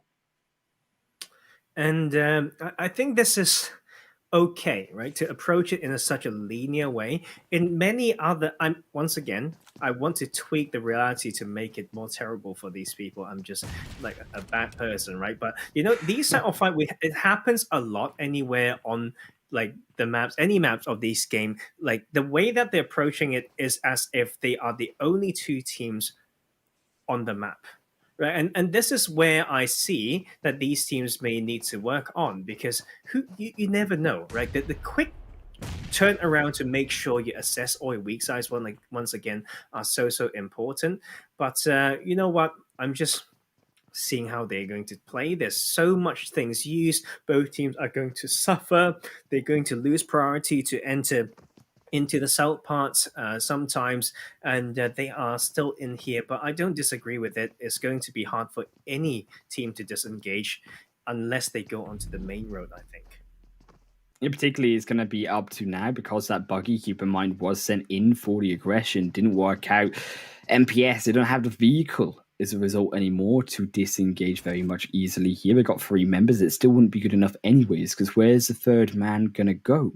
So that is why you have to finish his fight off. That is why, as this zone goes further away from them, they do have the relying now on Skynet, realistically, for MPS, because Skynet is making this interesting rotation in the high ground once again, being this flanking member. But can it be more successful than it was last time around with Cyrax? Because you saw it initially work out with Skynet early on in Sandhawk, and you could see it very much so, I think, working out once again. But it is how much aggression Skynet is and how much time Skynet is willing to buy for the rest of his squad to also join up and support him. And I think that is at least the initiative coming through in the right way. They look at the compound. Okay, they chose to drop here. Okay, and they've been playing around Valdemar or whatnot for a long time. So knowing that compound, they know how to pinch it. So Skynet needs to make use of that and be a little bit less scared, I feel like. And that is actually Blue Zone slowly ticking in. Both teams going to suffer. It's about time to pull the trigger. The Ludra is there on their initial aggression versus Pow. Going to find one knock over to Power Official. So that fight does swing to their advantage. Tufan as well, going to edge up against Red Island alongside that water treatment section. Is Atom does get completely eliminated. We look back for 1 second and just boom, they are gone. Osama from the other side, Skynet from the other. Means that those 2 members stay alive, but they did lose players for it. They've lost their third man, just down to the duo on their now finally entrance into zone. Red Island, they have this beautiful 3-1 split as well, coming on to Tufan. And I like this, because initially you might think, right, the linear side of approach to this. Well, Red Island, why don't you just send all 4 members through to Tufan? But you need that extra member on the back line, because who knows if there's going to be a team on your backside. I think that's exactly, I can't say it better myself. That is just all the considerations that needs to come through from players' heads, and think about, the different ways to approach a single fight. And sometimes I love to look at the minimap in the way to look at how all the small arrows to represent where the players are watching, to know whether they have a good formation and whether there's delegation, right? So Rock, we've been harsh on them for very good reasons, and now they are against the Lutras. I believe the Lutras don't have a numbers advantage or even lost players early, so Rock can maybe make something work in here, but why the clumping up? Why not the out rotation? They need to do it now, and I think they are finally on their way, and they can maybe take these few kills. But no, the Lucerans do have players coming in, so maybe it's about the support that can do some work for the squad. But can Rogue be able to find their rotation into zone? Because keep in mind, it is between them and the Luderers, both outside of the zone, in water treatment once again. And this is an interesting decision from Lost Wolves as well, to change it up. They're going over to half the end of the patron. They're making sure that they don't get Kate kept where they were last time around. And I like this from them, because it means that they're being more adaptive and they're being more understanding of how this zone is going, compared to how they played the last game last time around, where they got caught out, stuck, because they left it too long in water treatment. And just look at IND, man. Like, look at the teams that will get funneled in this centered up circle, this next phase, right? Bringing 1, 2, 3, 4, 5 teams coming into that northeastern side. And IND with the picture perfect center position on that high hill from the last phase, also strong in this current one. As long as they know how to park their cars, they can make this so good for them with a good amount of kills. But can IND bring those kills? Because they're going up against not bad teams. K9, we know what they're capable of. And Miramar, we said it going into this game, the ridiculous match that they had, bringing in over 20 kills, the highest we've seen in the PMCC so far on this very map. But also keep in mind Lost Wolves. They seem to be adapting, they seem to be growing. So it won't be just a clean wipe for IND. They're going to have to get their hands dirty if they want to still take this game. Red Island as well, and this is why you see the flank side rotation, is because here come Conqueror UK. You're able to catch this out, you're able to understand where your opponents are coming from. And I think Red Island tried to do a good thing, which is team shooting with the countdown, but that is a missed opportunity because they've been waiting for the reinforcement. Now they need to be aware of the other side as well. But right now here, 2 squads that I thought are going to clash earlier are meeting in these outskirts compound around Montenovo. That is Icy first to maybe get an opening, not with that frag grenade, but that is them. 4 of them pinch in a very small area. Not easy to cross with every few other teams looking at them as well. I see on this lonesome looking to initially throw a grenade onto Conqueror that would have found, we know on our side that it would have found one player of Conqueror, but are not understanding that information himself. He does hold back for now, doesn't want to let his position be too well known. Fortunately for POW official, the end has struck. They have been caught by Rog moving into zone, and able to find another unfortunate end for them. As well, Red Island still hold on for now. And you know what? I don't think Red Island should even consider shooting unless they can follow with a thirst or confirm a kill in that position. They have the high ground, whatnot. Wait for the next shift and allow it to work in your favor, right? So they didn't do that at all.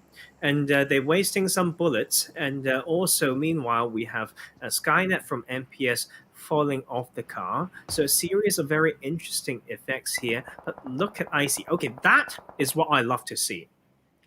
He's taking a bit of a side angle, and with that can alleviate a lot of pressure on his teammates who are in that compound. Yeah, it's a heads up as well play, because you can understand it where Lost Wolves are rotating in. You could actually find very easily the Cyrex get pinned in their position. So it's that extra play to make sure that even if all goes wrong for Cyrex, you've still got at least one member, not just in a good position, but able to stay alive. Because as you can see, hype going down means that now another one falling once again. You understand that, yes, you're leaving a little bit of firepower, but the firepower is not going to be any use in one building when you've actually got 3 players already there. You don't need that. And as well, Conqueror showing some life signs back in as they will finish off one more of the Lost Wolves on their entrance in. But Danakri, behind the entire squad, this is very risky indeed. He's very much relying on those other 2 members to provide him some cover when the fight does break out. Yeah, and I think that's also sloppy play from like the Lone Wolves. You can't come in and then not remembering about your back, right? They came from a very congested area, so they need to clear their backs, and they just kind of lost a 1v1 there with no immediate support. So that is, once again, 12 out of the game. I kind of start to believe that he might have come in and then just to stay AFK, just dying to the zone. So there might be something that explain the roster issues with Conquer UK. But Arena 51, they have 2 knocked on their side right now, and Menega once again having their eyes on this squad. This is beautiful, slow aggression, because keep in mind, Red Island, they've been inside the zone the entire time. They've been a team to beat alongside IND for position in the zone. So being patient, being aware of that you don't need to charge into these fights is exactly what you come to expect. IND spotting out another rotation alongside that zone on the wide area means that Shashank is going to understand the rest of his team. The information is going to be there. Well, we can't go further down because we know there's a player there. We know that Aurora is up front that fight. We know and understand as well what will come at us later on. And I think there can only be one team surviving around this compound as Kronos continues to put pressure. He's been performing well in any phases of the game currently, and Danoka, just look at his position, man. Why is and finally, yes, that should happen, and that is finally the sneaky one being Danoka from behind taken out. So it's a drawn out 1-for-1 between the Lost Wolves and Concrete UK. But we will need to see how the next phase dictate that. But that is Senso catching them off. Got the double knock coming onto Cyrex. They completely forgot that Conqueror were there, and when you forget, you're gonna have to forgive. Here, the side of Conqueror for obliterating your chances. But can they follow up? You see the grenade, beautiful, exactly. No, Varaz, what are you doing? You would assume that the grenade comes in after that knock through the window. You know that they're all there. You either go for that grenade to flush out the third, or you go for the first inside. You buy some more time for yourself rather than stay inside your own building because you know that zone has gone away from you. You know that you need to start doing something to keep yourself in that game. And they allow the entire side of Cyrex to remain as a full squad, and only now looking for the fish with a grenade, it just is not good enough. And just look at this circle as well. All these teams are going to try to fight on the outskirts in the points, where they can scout into the circle to wait till the last second, right? Kill everyone you can see, then still keeping eyes on any of those small hay bales in that circle to choose one after, right? So this is going to be quite interesting. Cyrex is going to feel a lot of pressure from multiple sides as we see them losing one. Well, I was holding down the stand for now, but there is players all around him. Can't quite find a peek on the King for now. Has to make sure that his back is intact. That is why you see the smoke road coming through. It's just about buying time, stopping Cyrax from their engage in. But from one side, Hype, from the other side, King, and as well inside the rush to the center of his own OG. They're fighting over Lost Wolves. They're fighting against Tufan. Red Island ahead of them. All these teams who are too patient in waiting to go into zone. They're getting punished for it, and that is not what you want to see. You want to see these teams be able to make that aggression, and at least, thankfully, OG, they have suffered at least some way for them to find a way into zone. But IND, they are there waiting for them. This is just so crazy. Everyone's just going to crash in somewhere, use a car, blow it up, and there's a nade game or whatnot. And we're down to 8 teams in this chaotic circle. I believe there's still a few of these players trying to get a spot. But K9, you know what? They are the team that took a bet. They've been in the circle, split with this 1-1 formation between Tesla and Villain for the past 2 minutes. So they do have that spot, and I think that bet worked out for them.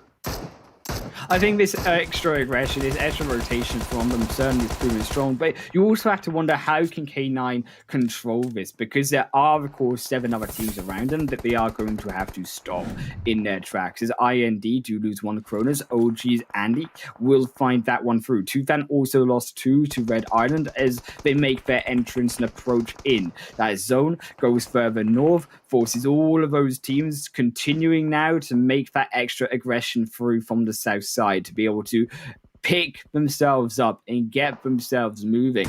As Andy on the front against the 2 members of IND. Another grenade going down, but these smokes making it so tricky to try find that extra member. It has almost found one in return for Andy, but it did get the extra onto IND, bringing him down just to the duo.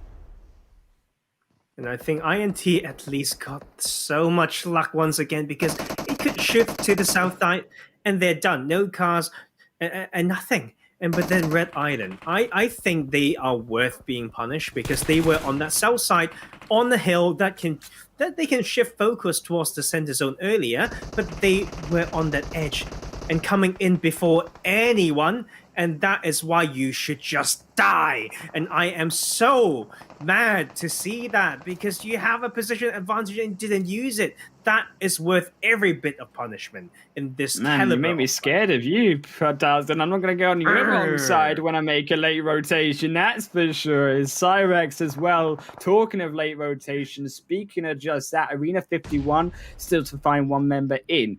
Side of Cyrex, as we say, still also to find one way in, but that was a grenade straight to the face of Physics, as he will be feeling the gravitational force of that grenade, and so will Demon of those bullets. Icy just decimating one by one with the rest of the help from other teams. And this is just one of the best spots to still grab some points. And this type of spots is where you have to hold on to, although it may be outside of a circle. Even it applies to the earlier phase as well, because it just gives you info. Then you can make an informed decision, and that is just so important. And K9, I mean, no kills is unlike them. We're talking about Miramar, right? We talk about that. Was it 3,400 damage? In that game, that was a record. And but they are playing this in a different way, and but they can still get some points for themselves. And you can see the IC just taking away some spots and will be coming in and still grabbing point for Cyrex. The fact that still Cyrex are alive is so questionable from these other teams. Finally, he dies, as he will be eliminated through. OG, original gangsters, still alive with 2 members, still to fan up. And this is such a crucial and important game for Snare to keep himself alive, because this is 2fan's chance to get points in this game. And now we're down to the final 5 teams. Those placement points, they're really going to start to rack up the longer he can outlive other squads. And this is the type of finish where you just need to use every single bit that you can, even, preemptive smokes. We talk about that. Aggressive smokes. You can't just, if you just smoke on yourself, then fair. You just review your position and look at the center. No one really wants to breach it. It's just a few hay bales and that landscape. It's just so hard to prone in as well. The tractor are going to be the next spot in for Snare to take, but you can see Physics will overlook that. There are also the IND member of Shashank going to 2 as well. Overlook that exact position. Andy as well on top means that there is realistically nowhere to go for Snare. He's just going to have to make that heal battle. I mean, on the other hand, though, he does have the healing equipped to be able to make that work. And I think this should be a very passive game. Allow the rest of those members to enter in, and in that chaos, be able to then make you a move if need be. Don't be the first to move in, because IND shows you exactly why, because you just get eliminated the moment you stand up for that movement into zone. It will be Arena 51, OG, K9, and 2fan still are villain on the other side. That was 5 teams, 6 players just now, a difference of 9 placement points, and that is why you don't run like that, right? So some inexperience may be coming through. They just need to plan when to crawl and how a bit earlier. That is Arena 50, maybe winning this one as they take down to we're down to a 2v1. Maybe this is where they shine. They've done this well. They controlled the side of the hill, overlook all this field, then pick a spot. 11 kills right now. This is Andy wants to do or die for him against Arena 51. Can he make the 2 versus 1 work? Can Physics be eliminated? Can Xerox be taken out of the fight? Andy, is up to you to make this 2 versus 1 happen. But he is on the outskirts of zone. There is nowhere to run. He has to move out at some point, but we know exactly where they are, and they got the perfect pin on him. He heals up. He's waiting. And now is the question, Tarzan. Does he go in, or do you just walk back into zone? Do you just accept your fate and not give the point away? I think Arena 51 should just, play it the safe way because we've seen how they can choke, and we've got. Okay, they got the win. Just didn't expect that one. When you have two people who have their eyes on you, you decide to stand up and throw something jumping up. Make it as much as possible for them to kill you. Really, you don't try much harder than that unless you jump over the hay bale and say, "Take me." That's the only way that else you can realistically be able to throw that final match. I think, Andy is a bit comical as a character, I think. Like falling off the cliff and dying, having some clutch in the one game, come back in the next Miramar game and just doing some very interesting endgame maneuvers. So we've got to go on a break before I break out laughing, and I'm sorry, but they played it well. I think that's an important game for Original Gangsters. They held in strong. We complimented them in some consistency in play and ability to fight and some confidence, and at least the points will come through. Yeah, as you can say, it will be the break up next.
They fight.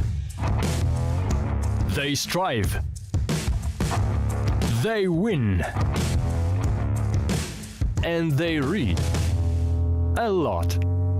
Those are the students that enjoy PUBG Mobile. Want to be one of them? Then join the PUBG MOBILE Campus Championship. The whole world is watching. Show them what you're made of. Make your university or college proud by becoming a real hero. Because true heroes take action. Don't forget that. Welcome back once again to the PUBG Mobile Campus Championship, where we just saw Arena 51 destroy a very, very interesting final play from Andy for the win against OG Original Gangsters. But if you too want to make sure you take home the wins, you can enjoy a super fast and lag-free PUBG Mobile experience on Xiaomi's powerful Redmi Note 10 5G. And this was a beautiful game of control coming out from so many of these teams of a very flat, open-ended zone. There were no hills, there were no high or low ground ends for these squads to take Tarzan. And I think it was a great finish. It all started in here, I think, from that confidence from this play. And that is just important. Arena 51 taking from the start, to the end. And it seems like we have a small bit of a issue there, but we did see Arena 51 win that game. And you know what? There's some small technical things that happens. The world ain't perfect, but you know what? Think about this, guys, right? Arena 51, like, we know how they started that game and how they ended. And we always talk about momentum, and we've been harsh on them. Is this the bounce back? What do you think, Highland Wolf? Yes or no? Well, I tell you something here. I think that this is the 27-point games that you were talking about needed from some of these teams to make that 50-point mark.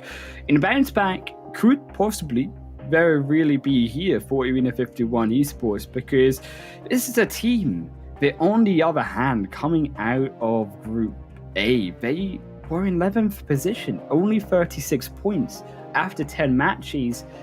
This is the type of momentum you need. 27 points. They have effectively already, with those other 3 matches of small points that they were gathering, matched their result. And it is only if you think about it in this way, only going to be better for them from this point out. And that is the mindset they need to have going into the rest of this game to be able to take them even further through this competition. I think there is going to be some serious mindset, though, from the other side of the standings, because this is the 4th time in a row that Power Official have already fallen down out in the last position, and it is very concerning for them.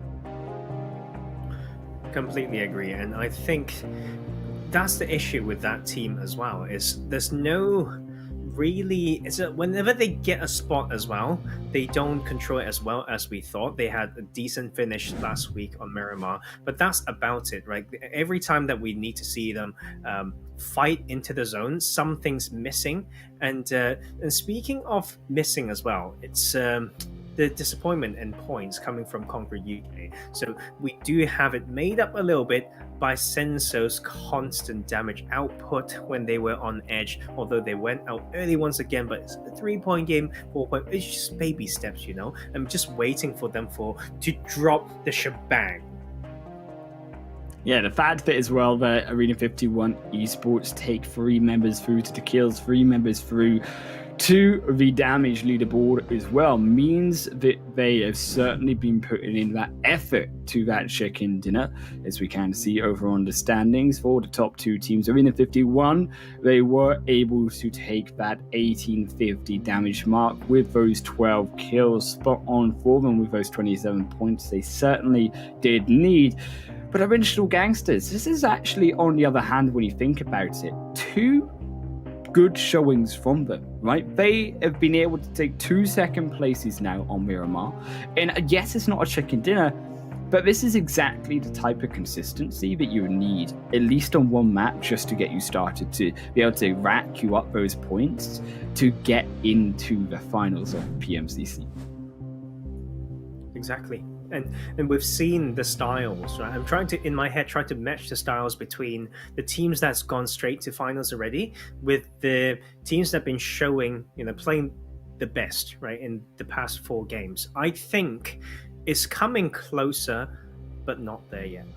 That's exactly how I feel. Like the level difference is still there, but to my surprise, though, is the teams that got the most points right now are those that we don't really expect, other than maybe IND. I did think that they were not very consistent, but they are proving me wrong. There's 1 more game to go, and to say that is a very, very good day, because 4 games right now, they won 2, and the other 2 games that they didn't win, they got double-digit points. So that is picture perfect when it comes to so-called consistency in points from the squad.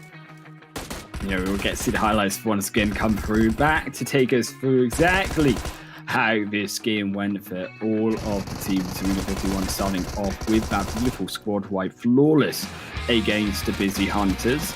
And so too was this extended fight down on the south end of Valdemar between MPS and also Atom. But unfortunately for Atom, once again, they just could not break through the strength of MPS, although they certainly did give him opportunity to do just that.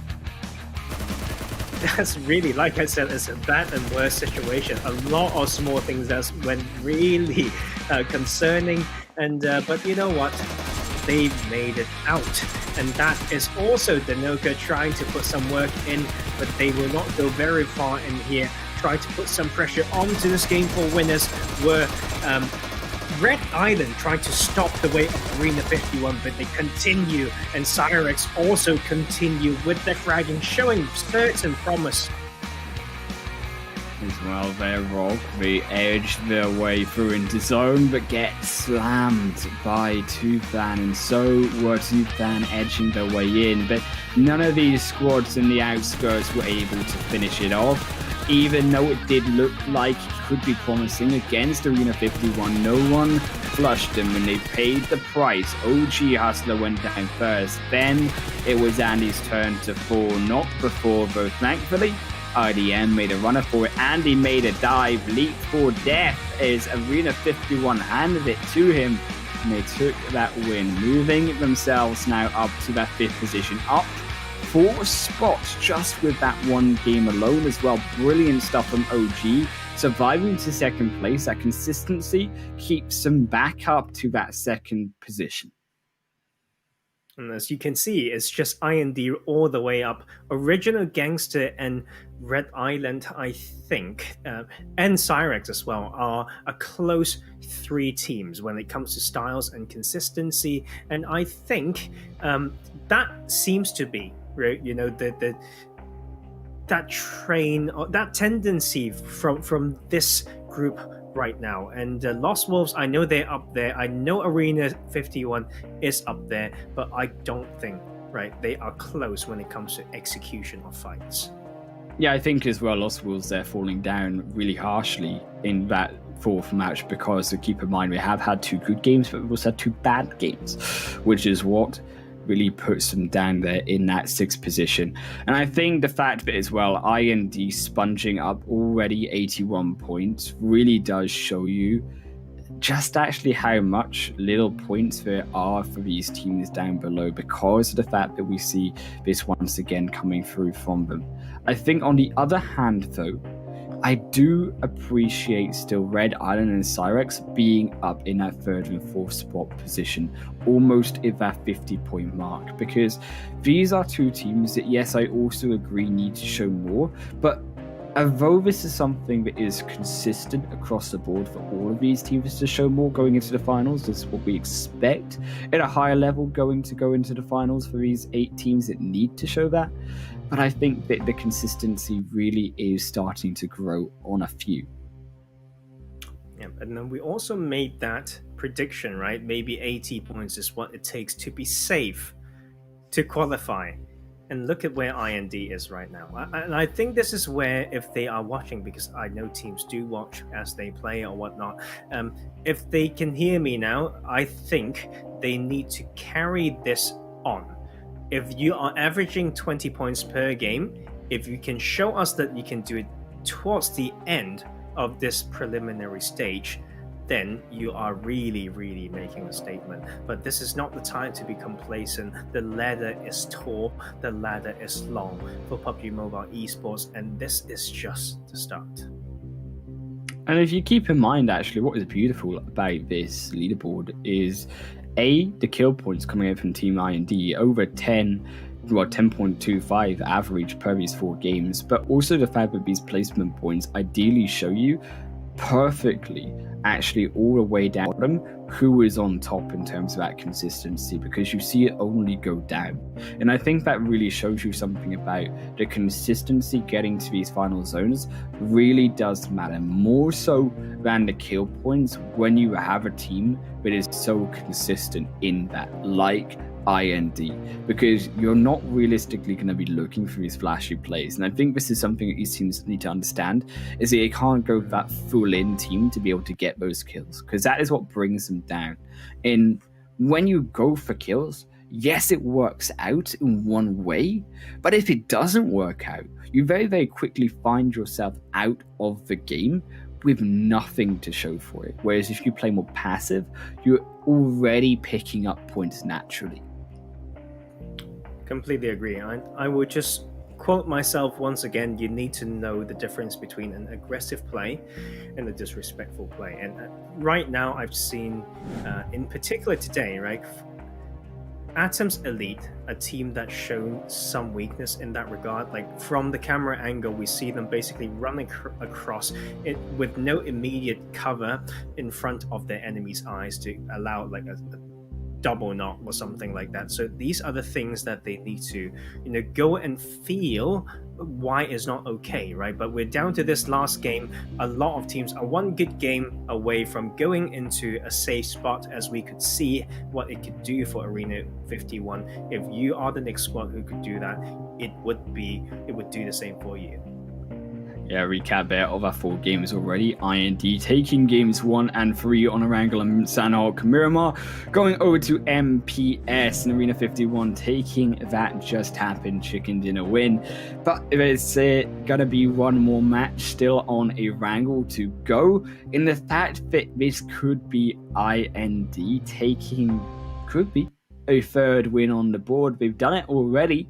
In the first match, they were able to control that crazy coastal line that all of those teams dive down upon, and they show that they can control these later phases that you yourself pointed out you wanted to see them be able to do going into today's matches. Yes, and I think that's, you could see it already. You could see how the way that IND plays is not the most flashy individually. They have individual mistakes when it comes to, spatial awareness or something like that. A little bit of, but the macro play and how to control some parts are there, right? And with a little bit of luck, with a little bit of, seems like the confidence is there as well. The execution was there after all. Beyond 80 points right now in 4 games, so just really wanting them to show us even more. Yeah, already approaching those marks where teams did end up after 10 games, keep in mind, in their groups, already at that point in just 4. There's still one more chance to go. This is their strong point for a map, as we do say, so it's up to them now to see if they can break the century mark before we get through finished with tonight's game. Still one more game to go, as we say, and this is also the time for these other teams down on the bottom to really make their stand, because we saw Arena 51 Esports take that chicken dinner win with 27 points.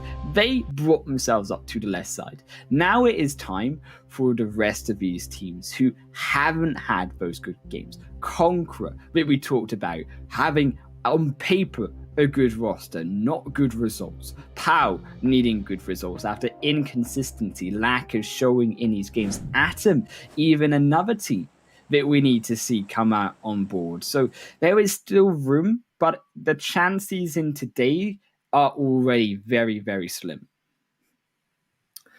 And you know what? The thing is, it's about the bounce back mentality. You need one right thought. Your IGL and your management needs to say one right thing, and then every game is separate. But you need to see it that way first. If it's to your advantage, then use it. That is why sometimes teams just keep going down and down, and why the teams with momentum just keep performing. Is a matter of confidence, is a matter of sports psychology, is about emotional control and maturity. As you can see, it seems like that is just the reason why the camera's on 12, as you can see him basically just not moving.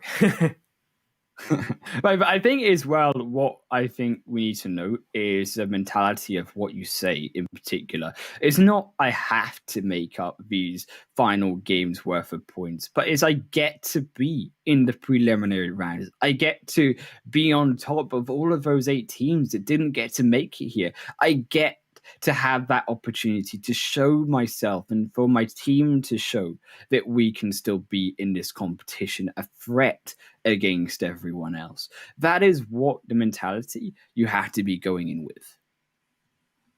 Completely agree. And it's also because every game may just shift differently. And sometimes we need to find ways to enjoy it as well. Like, we sometimes forgot about the fun, how it's actually really fun to be able to play with your mates and get some results. It's not always just about winning. You run around a beautiful map, and that's great as well. And they get to see a new part of the beautiful map, because we have a slightly more northern phase one right now. And we'll first have some interesting clash between MPS and POW. I mean, we certainly feel like spectators. You know what I feel like? We're on like the safari in the jungle sometimes, or in the forest or wrangle, if we're going to make it more relevant to this map. And we're just watching all of these wild animals just go at each other like it is something out of a movie. That is what I feel like we are watching. And the car just continues to drive by until we get to the end of our stop. It's POW up against MPS, and this is POW's time to shine. But what I would love to see them do is bring that fourth member closer in, because this is still a 3-on-4 situation. Jimrix has, yes, some high ground on one side, but Steve is very isolated from the rest of his team, and your boy, you gotta help Steve out, because he is on his lonesome right now, and MPS, they're not making to look a friend zone that they want to be a part of.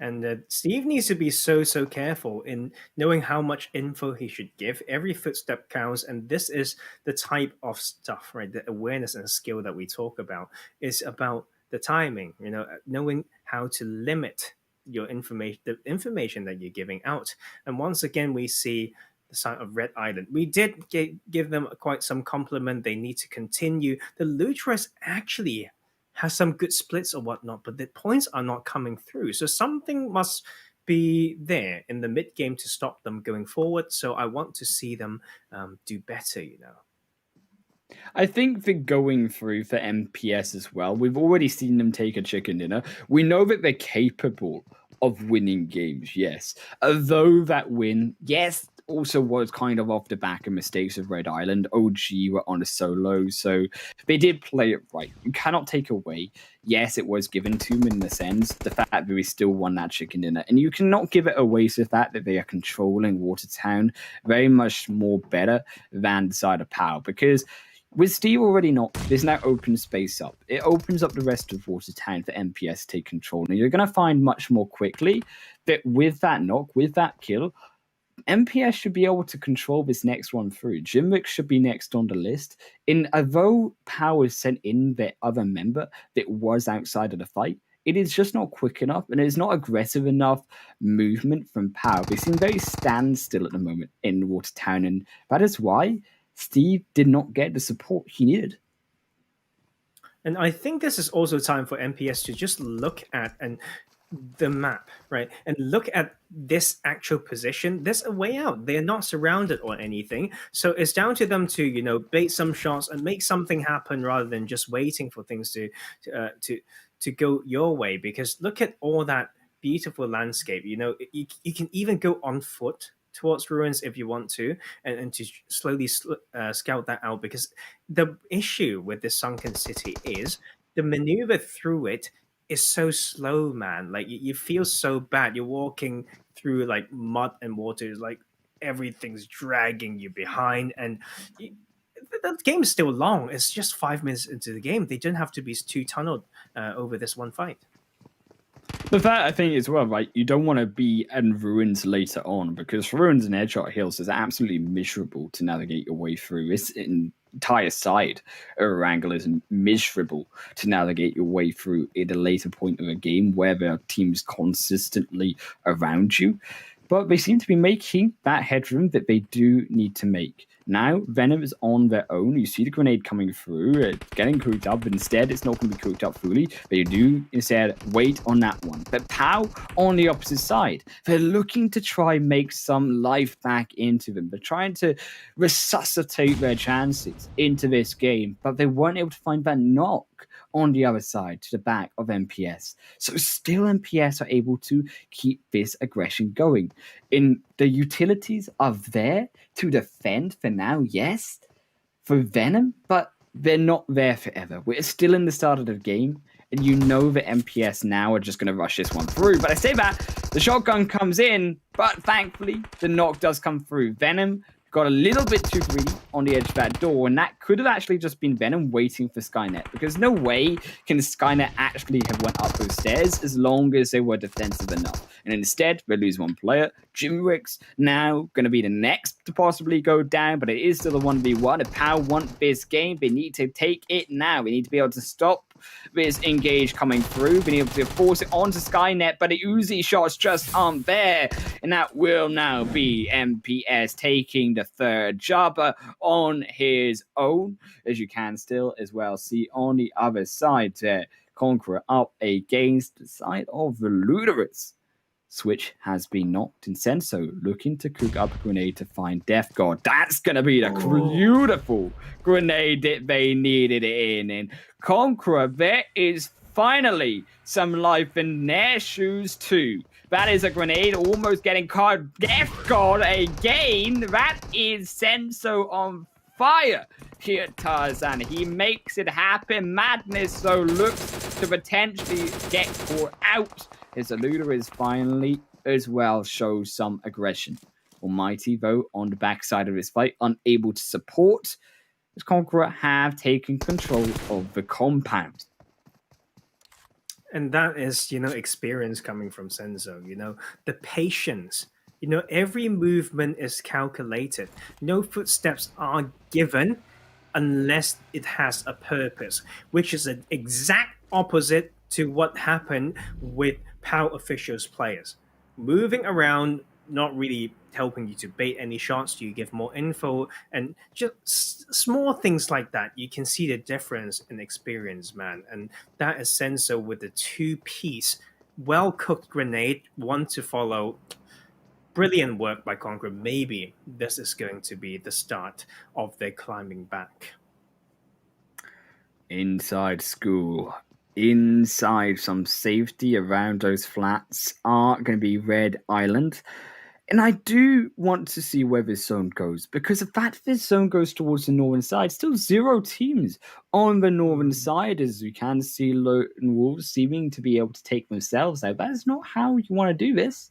Don't know how that happened on their own, but Lone Wolves, they for now have just brought themselves to the trio in Georgeport. Maybe one of them had to dip. Maybe it was dinner time, Maybe their parents are calling and they're like, Mom, Dad, I'm waiting, I'm playing game PMCC. And they're like, no, we're going to turn the internet off. And they're like, no, and they have to grenade themselves. Exactly might be what went on from Lone Wolves.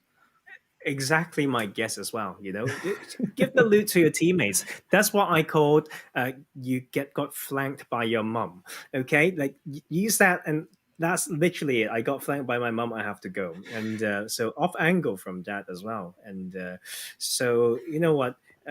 F in the chat for all those who have these issues. But we'll first see Red Island trying to cross this main island to the north side. And this is Cyrex with their gun skills and aggression actually is disappointing when, in fact, when you hold this compound, you only have a few jobs, right?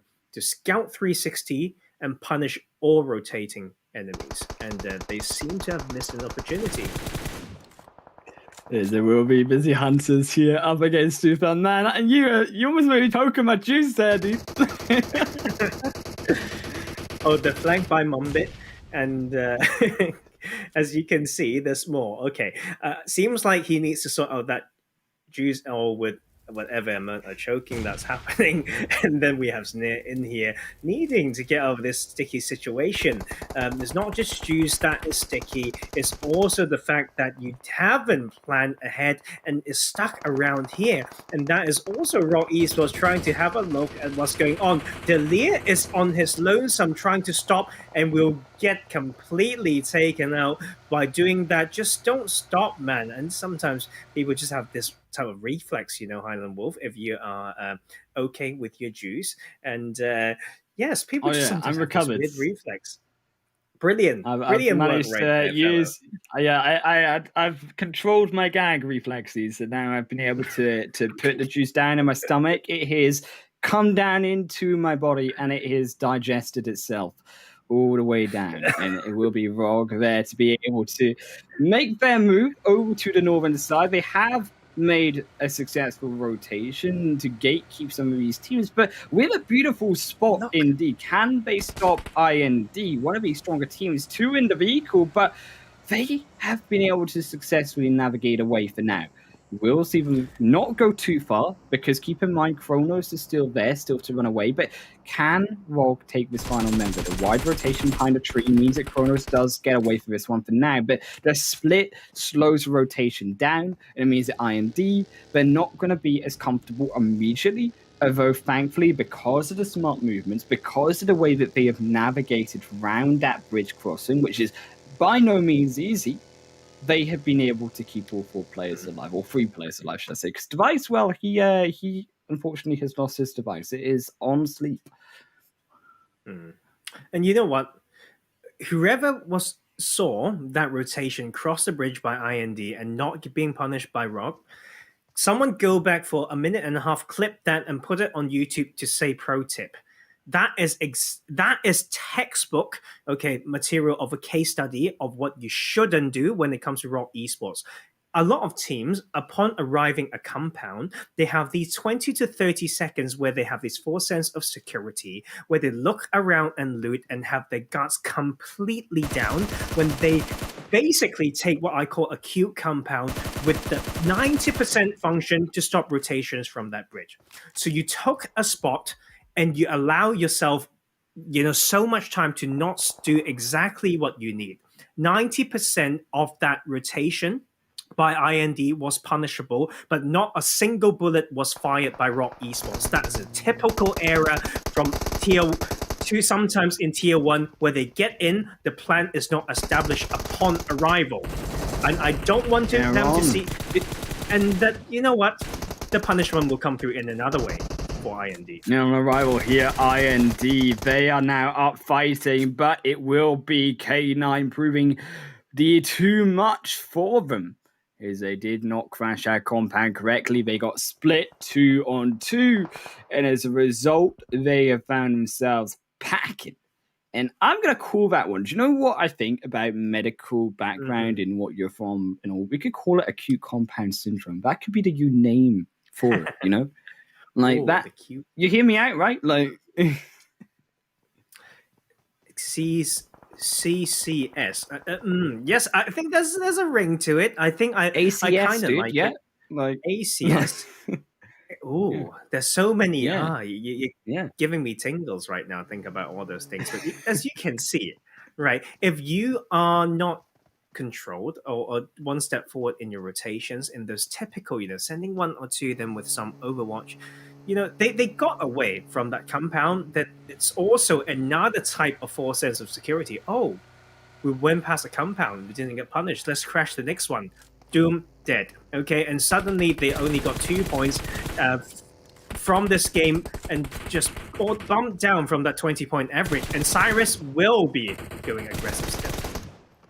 2 down, they lost 1 on the bridge. It's going to be the second now down. The Cyrex, they just completely ambushed from all sides. 2 fan eliminated in 13th position. And that is just, you can see they are definitely aggressive, but when they're in sync, they just come in like the waves that will crash and break everything. And this Cyrex team today is what I love watching. Okay, this is another challenge. They need to find a spot. I talked about certain types of circle where you need to analyze it more to find out whether you want to play edge. If you can get info from there, or you want a game-winning, crash in the more center compound, this is going to be an interesting one. As Busy Hunters crashing that vehicle in somewhere or another inside the zone, that will cost them losing 1 player to the play area already. Not the way you need to start this one off, as the rest of those 3 members still edging their way closer in to 1 split formation up against the Lost Wolves, but all of them outside of zone. And this is a question right now, was if Lost Wolves had just rotated out immediately, they wouldn't have to take this fight, they wouldn't have to worry about Busy Hunters, and they could have just gate-kept them at a later point, because you see the trickiness about these teams already inside that western end, and you see how K9 already struggling, 1 member down, needing the rest of the backup, but Tesla's still not quite there as well. And you know what? I'm waiting for one team to make the very wide rotation either side to end up on that small compound on that eastern edge. That is a typical type of hard shift where you can play wide with enough landscape, but I haven't seen it yet. As you can see, K9 struggling, not as strong as we saw them last week. Yeah, indeed, not a strong performance. Maybe they need a little bit more pressure to be able to make to that top 4. That is what they realistically might need in this situation. But albeit they do have now the support from Tesla, Snaps does look to be that first man. They can take out Villain on the other side. You know that they got the position choked, and that's a beautiful 2-shot piece from Roman. Gonna find that kill. Gonna find that knock. A second one through from Villain onto side of Physics, and this is now the entrance you look for. Beautiful stuff, beautiful engage, multiple angles, exactly what you need from K9 through the entrance of the window. Now end with a molly, make sure there's no escape, cook them up, cook your own fate for this chicken as Demon runs into his own death, cannot find a second as Tesla cleans him up, and this is exactly the way K9 needed to play that match. One of the cleanest fight through the day. I said it, if you've done it well, I will give it to you. 1 knock, 2 to send left and right, aggressive smoke on top. It might not be their smoke, but 1 to Overwatch. Then when they crash, then the Overwatch crash in again. Beautiful execution. And the molly as well, yes. Flush him out of the building to make sure the revive doesn't come through. And it gives them just more options. It forces the play out of your enemies. And that is exactly how they should have played that one. MPS dodging around that pole there, as it will be decided the power tower, I like to call it here, the electricity building, as it will be Conqueror there up against MPS for Gasama. Can they find the off angle? The grenade flushed in one way, but Tanoke not. And that means it's Senso, the sole player, but he has found Osama. And Senso playing this game spectacularly compared to the previous ones out of Conqueror, making sure that he's carrying his team to this victory. And that is why you just don't lose hope when you are losing players. You can still make so much work, you know, they can do so much when it's controlled as well. Senso, you know, that experience coming through from the training with like a Nostra MVP, the squad that will appear in PMPO Europe West. I mean, that is just experience right there, and the consistency through the day, still putting so much work in. Now they've got a spot in the circle as well, and will also go finish that kill. But this shift is so harsh on these teams, man. It is a harmful split indeed from this zone, putting pin into all of these teams to decide exactly how good is your rotational ability in PUBG. How good can you make that entrance into zone? And this is an interesting split coming out from K9, because what they're doing is they're going 2-2, but they're ending up coming together on the flank side, and they're looking to try pincer down onto one opposite end of map play. And you actually go through Conqueror. Villain kind of seemed to be caught by Conqueror, so it will be the 3-1 split ended up forced out from him, as Tesla as well going to look to back away from Cyrax as they too move their way closer into zone. OG got caught there as well from Lost Wolves, also making that flank rotation in. Very interesting stuff coming from Cyrex. They first leave 3 on that gas station to keep fragging out with 1 entry, then K9 trying to split as they rotate in, so they don't all get focused down. So a lot of good work in there, but we will also see some teams that want to go for a more straightforward approach, and we can see them losing their lives. That is Busy Hunter choked out on the western side. Cyrax, what can they do though with this edge over the ridgeline? Because this is overall a very open zone. There's also K9 Villain. We did say he got caught out by their Conqueror. They have found that extra kill, so that will be another one going to them. This is a chance to win big here as well, to be able to take this chicken dinner with all of that space to themselves, with the zone continuing to go to them. And it is up to now if that phase 6 stays with them as K9, the other team that have control over that eastern side, trying to pin down Cyrax. But it is up to where this phase 6 realistically does decide to move.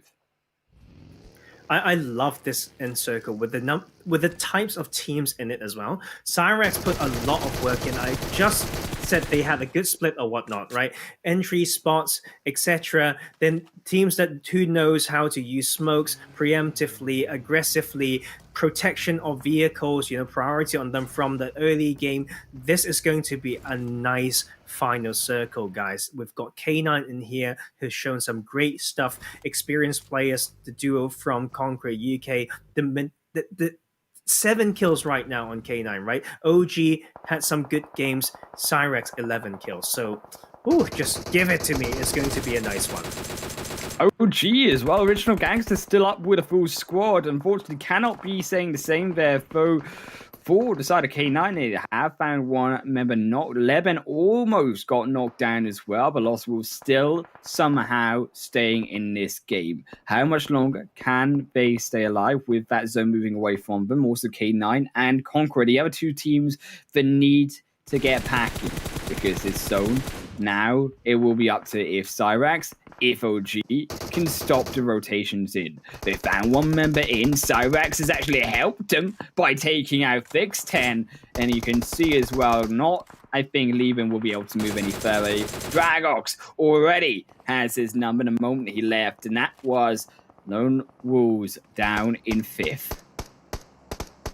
And that is the OG putting a lot of work in, right? They all took care of an angle, and you can see they're looking at the gas station, and the team may just look across the other side of the map, and that's what we want to see. No tunnel vision, delegation, frag every angle. Danoka gonna get knocked on the buggy in, not how you want it, but at least they get Senso to some form of safety. Captain also makes it in for 12 kills. Look at that number through for Cyrax. If this isn't Cyrax's game, I am not sure what is. As they also now find their 13th straight on to Captain. There was no saving him from that. The airdrop just gonna go in between all of these teams, tempt them.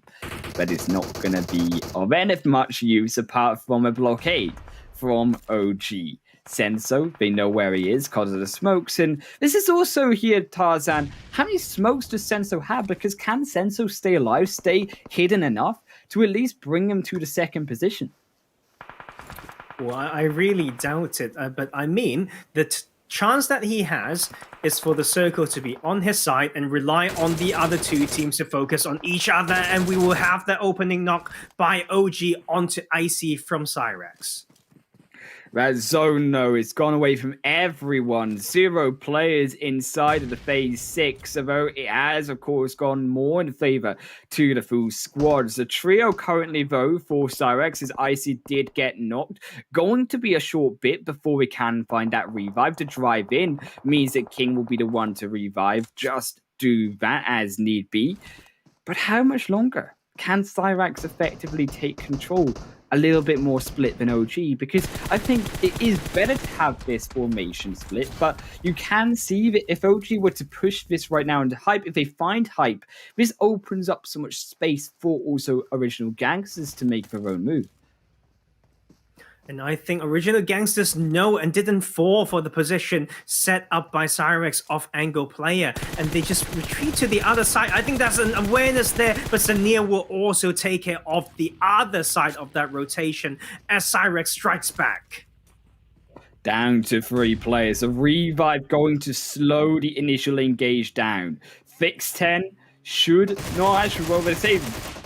F to Fix10, because Fix10 is just not going to be revived at all. Instead, Andy goes even further. This is Senso's chance. He finds a knock, the upset coming through. And he finds the initial. Can these go to the next match? Can it go to 2nd place? OG, they take revenge. But just like that, they get blown up down to 1 player. And Cyrax, Hustlers on the edge of life, and he can't do any more than that as Cyrax take a chicken dinner through for the final game.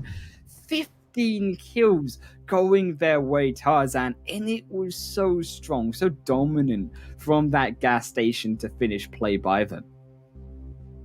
A lot of good stuff, man. Like, that is what I love to see.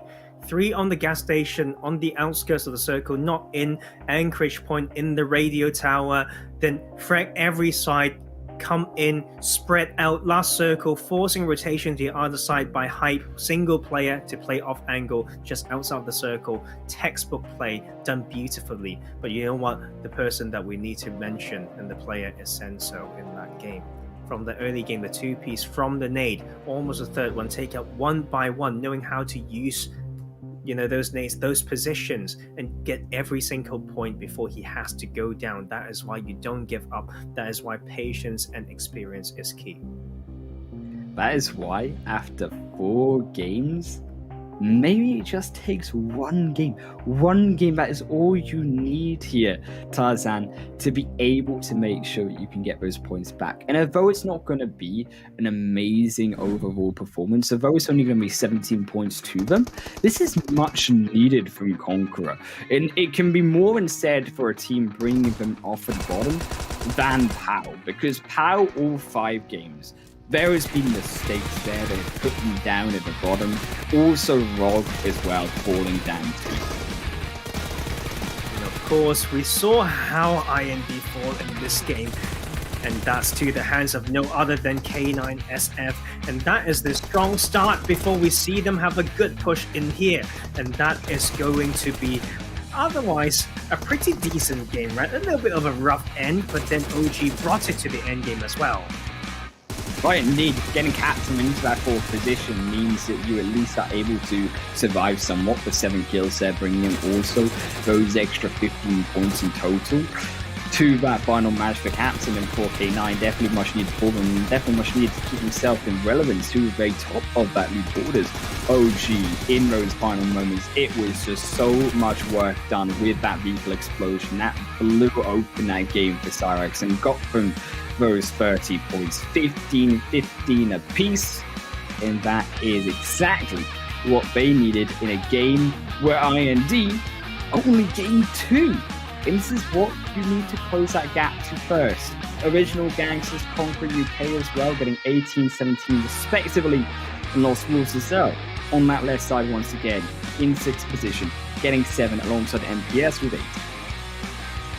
And that is Cyrex propelling themselves up that leaderboard. I believe that they've surpassed IND, and Red Island will not be able to catch up because they only got 1 point in that game. That is just this team using the momentum, playing better and better. So many good things that they've done. And now looking at those kills as well, King leading the charts. Yeah, the fact that as well, King then making through that 7-point mark overall, with Senso down with 5 points, Dragox as well with 5. I think as well the strength showing through from Cyrax once again. The fact that they 3 times now, I believe, out of the 5 matches, they found 3 players up in that top of the kill leaderboard. That is so big for them. And again, 3 players over on the damage, but the highest amount of damage we've seen so far out of any player, which is going to be King, with just over that 1k mark. And that is, you know what, I would love to talk to, this players of Cyrex Esports. I want to know how they form this team composition. We can see the roles are pretty distinct. They have a method to approach this mid-late game as well, and maybe Cyrex may not be the in-game leader, but placed in a position to frag like crazy as we see him putting so much damage across the board, and that is just a beautiful thing to see. And let's look at the end though. Like, the comparison this time round is between the 3rd and 4th place, and we can see Conquer UK, that is essentially damage done by 2 players. In fact, indeed, as you say, from those 2 players, Conquer UK bring themselves up with those 17 points, 15 points overall. So close behind them, though, are gonna also be K9, and these two teams, they definitely needed these points. It is very welcome to see these points. And I think this is what we needed on top, though, particularly the fact that IND had a bad game, because you needed IND to be able to have that bad game, Tarzan, because they had 4 good games overall, and that is how you close the leaderboard. That is why when they fall down, you take the chance, you take it with as much as you can. Biggest open arms you can possibly muster. As you can see, Cyrex Esports with those 30 points bring them up just 4 points behind IND. Original Gangsters also who picked up points. They're only now 9 points behind IND. This is much closer than what we anticipated just going through behind in one match previous.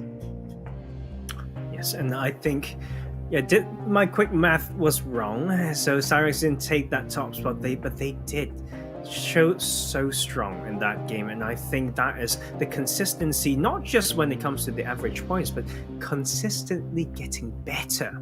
Consistent progress is so important. As we just look at that bubble right there, and it's just 24 points to separate the 3rd and 4th seat, and then that top 8 position is going to be a bit tricky, and especially with Conqueror coming back up, all these teams on the right side of the table has to put some work in.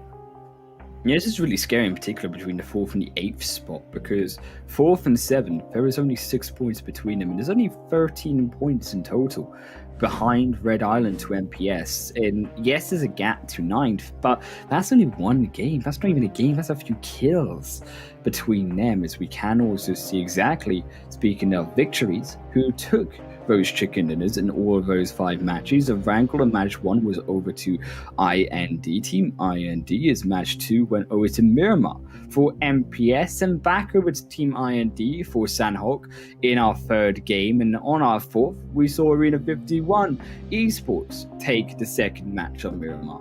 But it wasn't before in the final match there, Wrangle, if you just tuned in towards the end, Cyrax took the victory.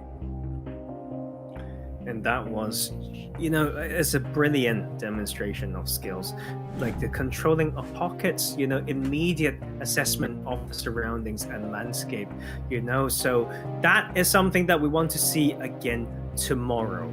Sunday, same time, same place, same map order, matches 6 to 10 for this preliminary round. Then we will see which top 8 teams in here will go to join the other 8 who got a direct ticket to that final that will happen next weekend.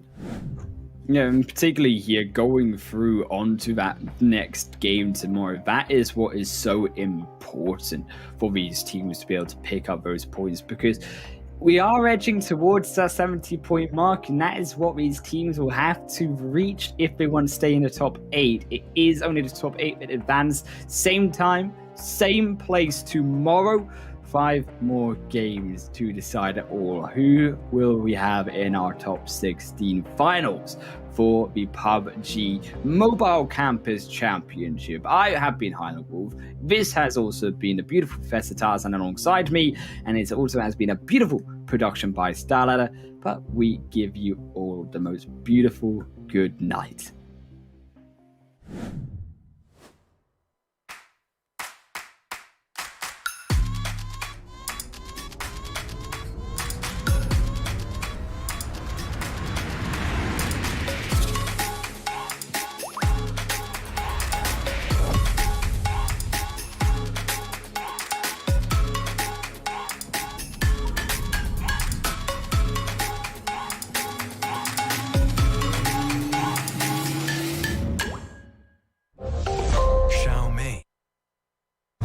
They fight. They strive. They win. And they read a lot.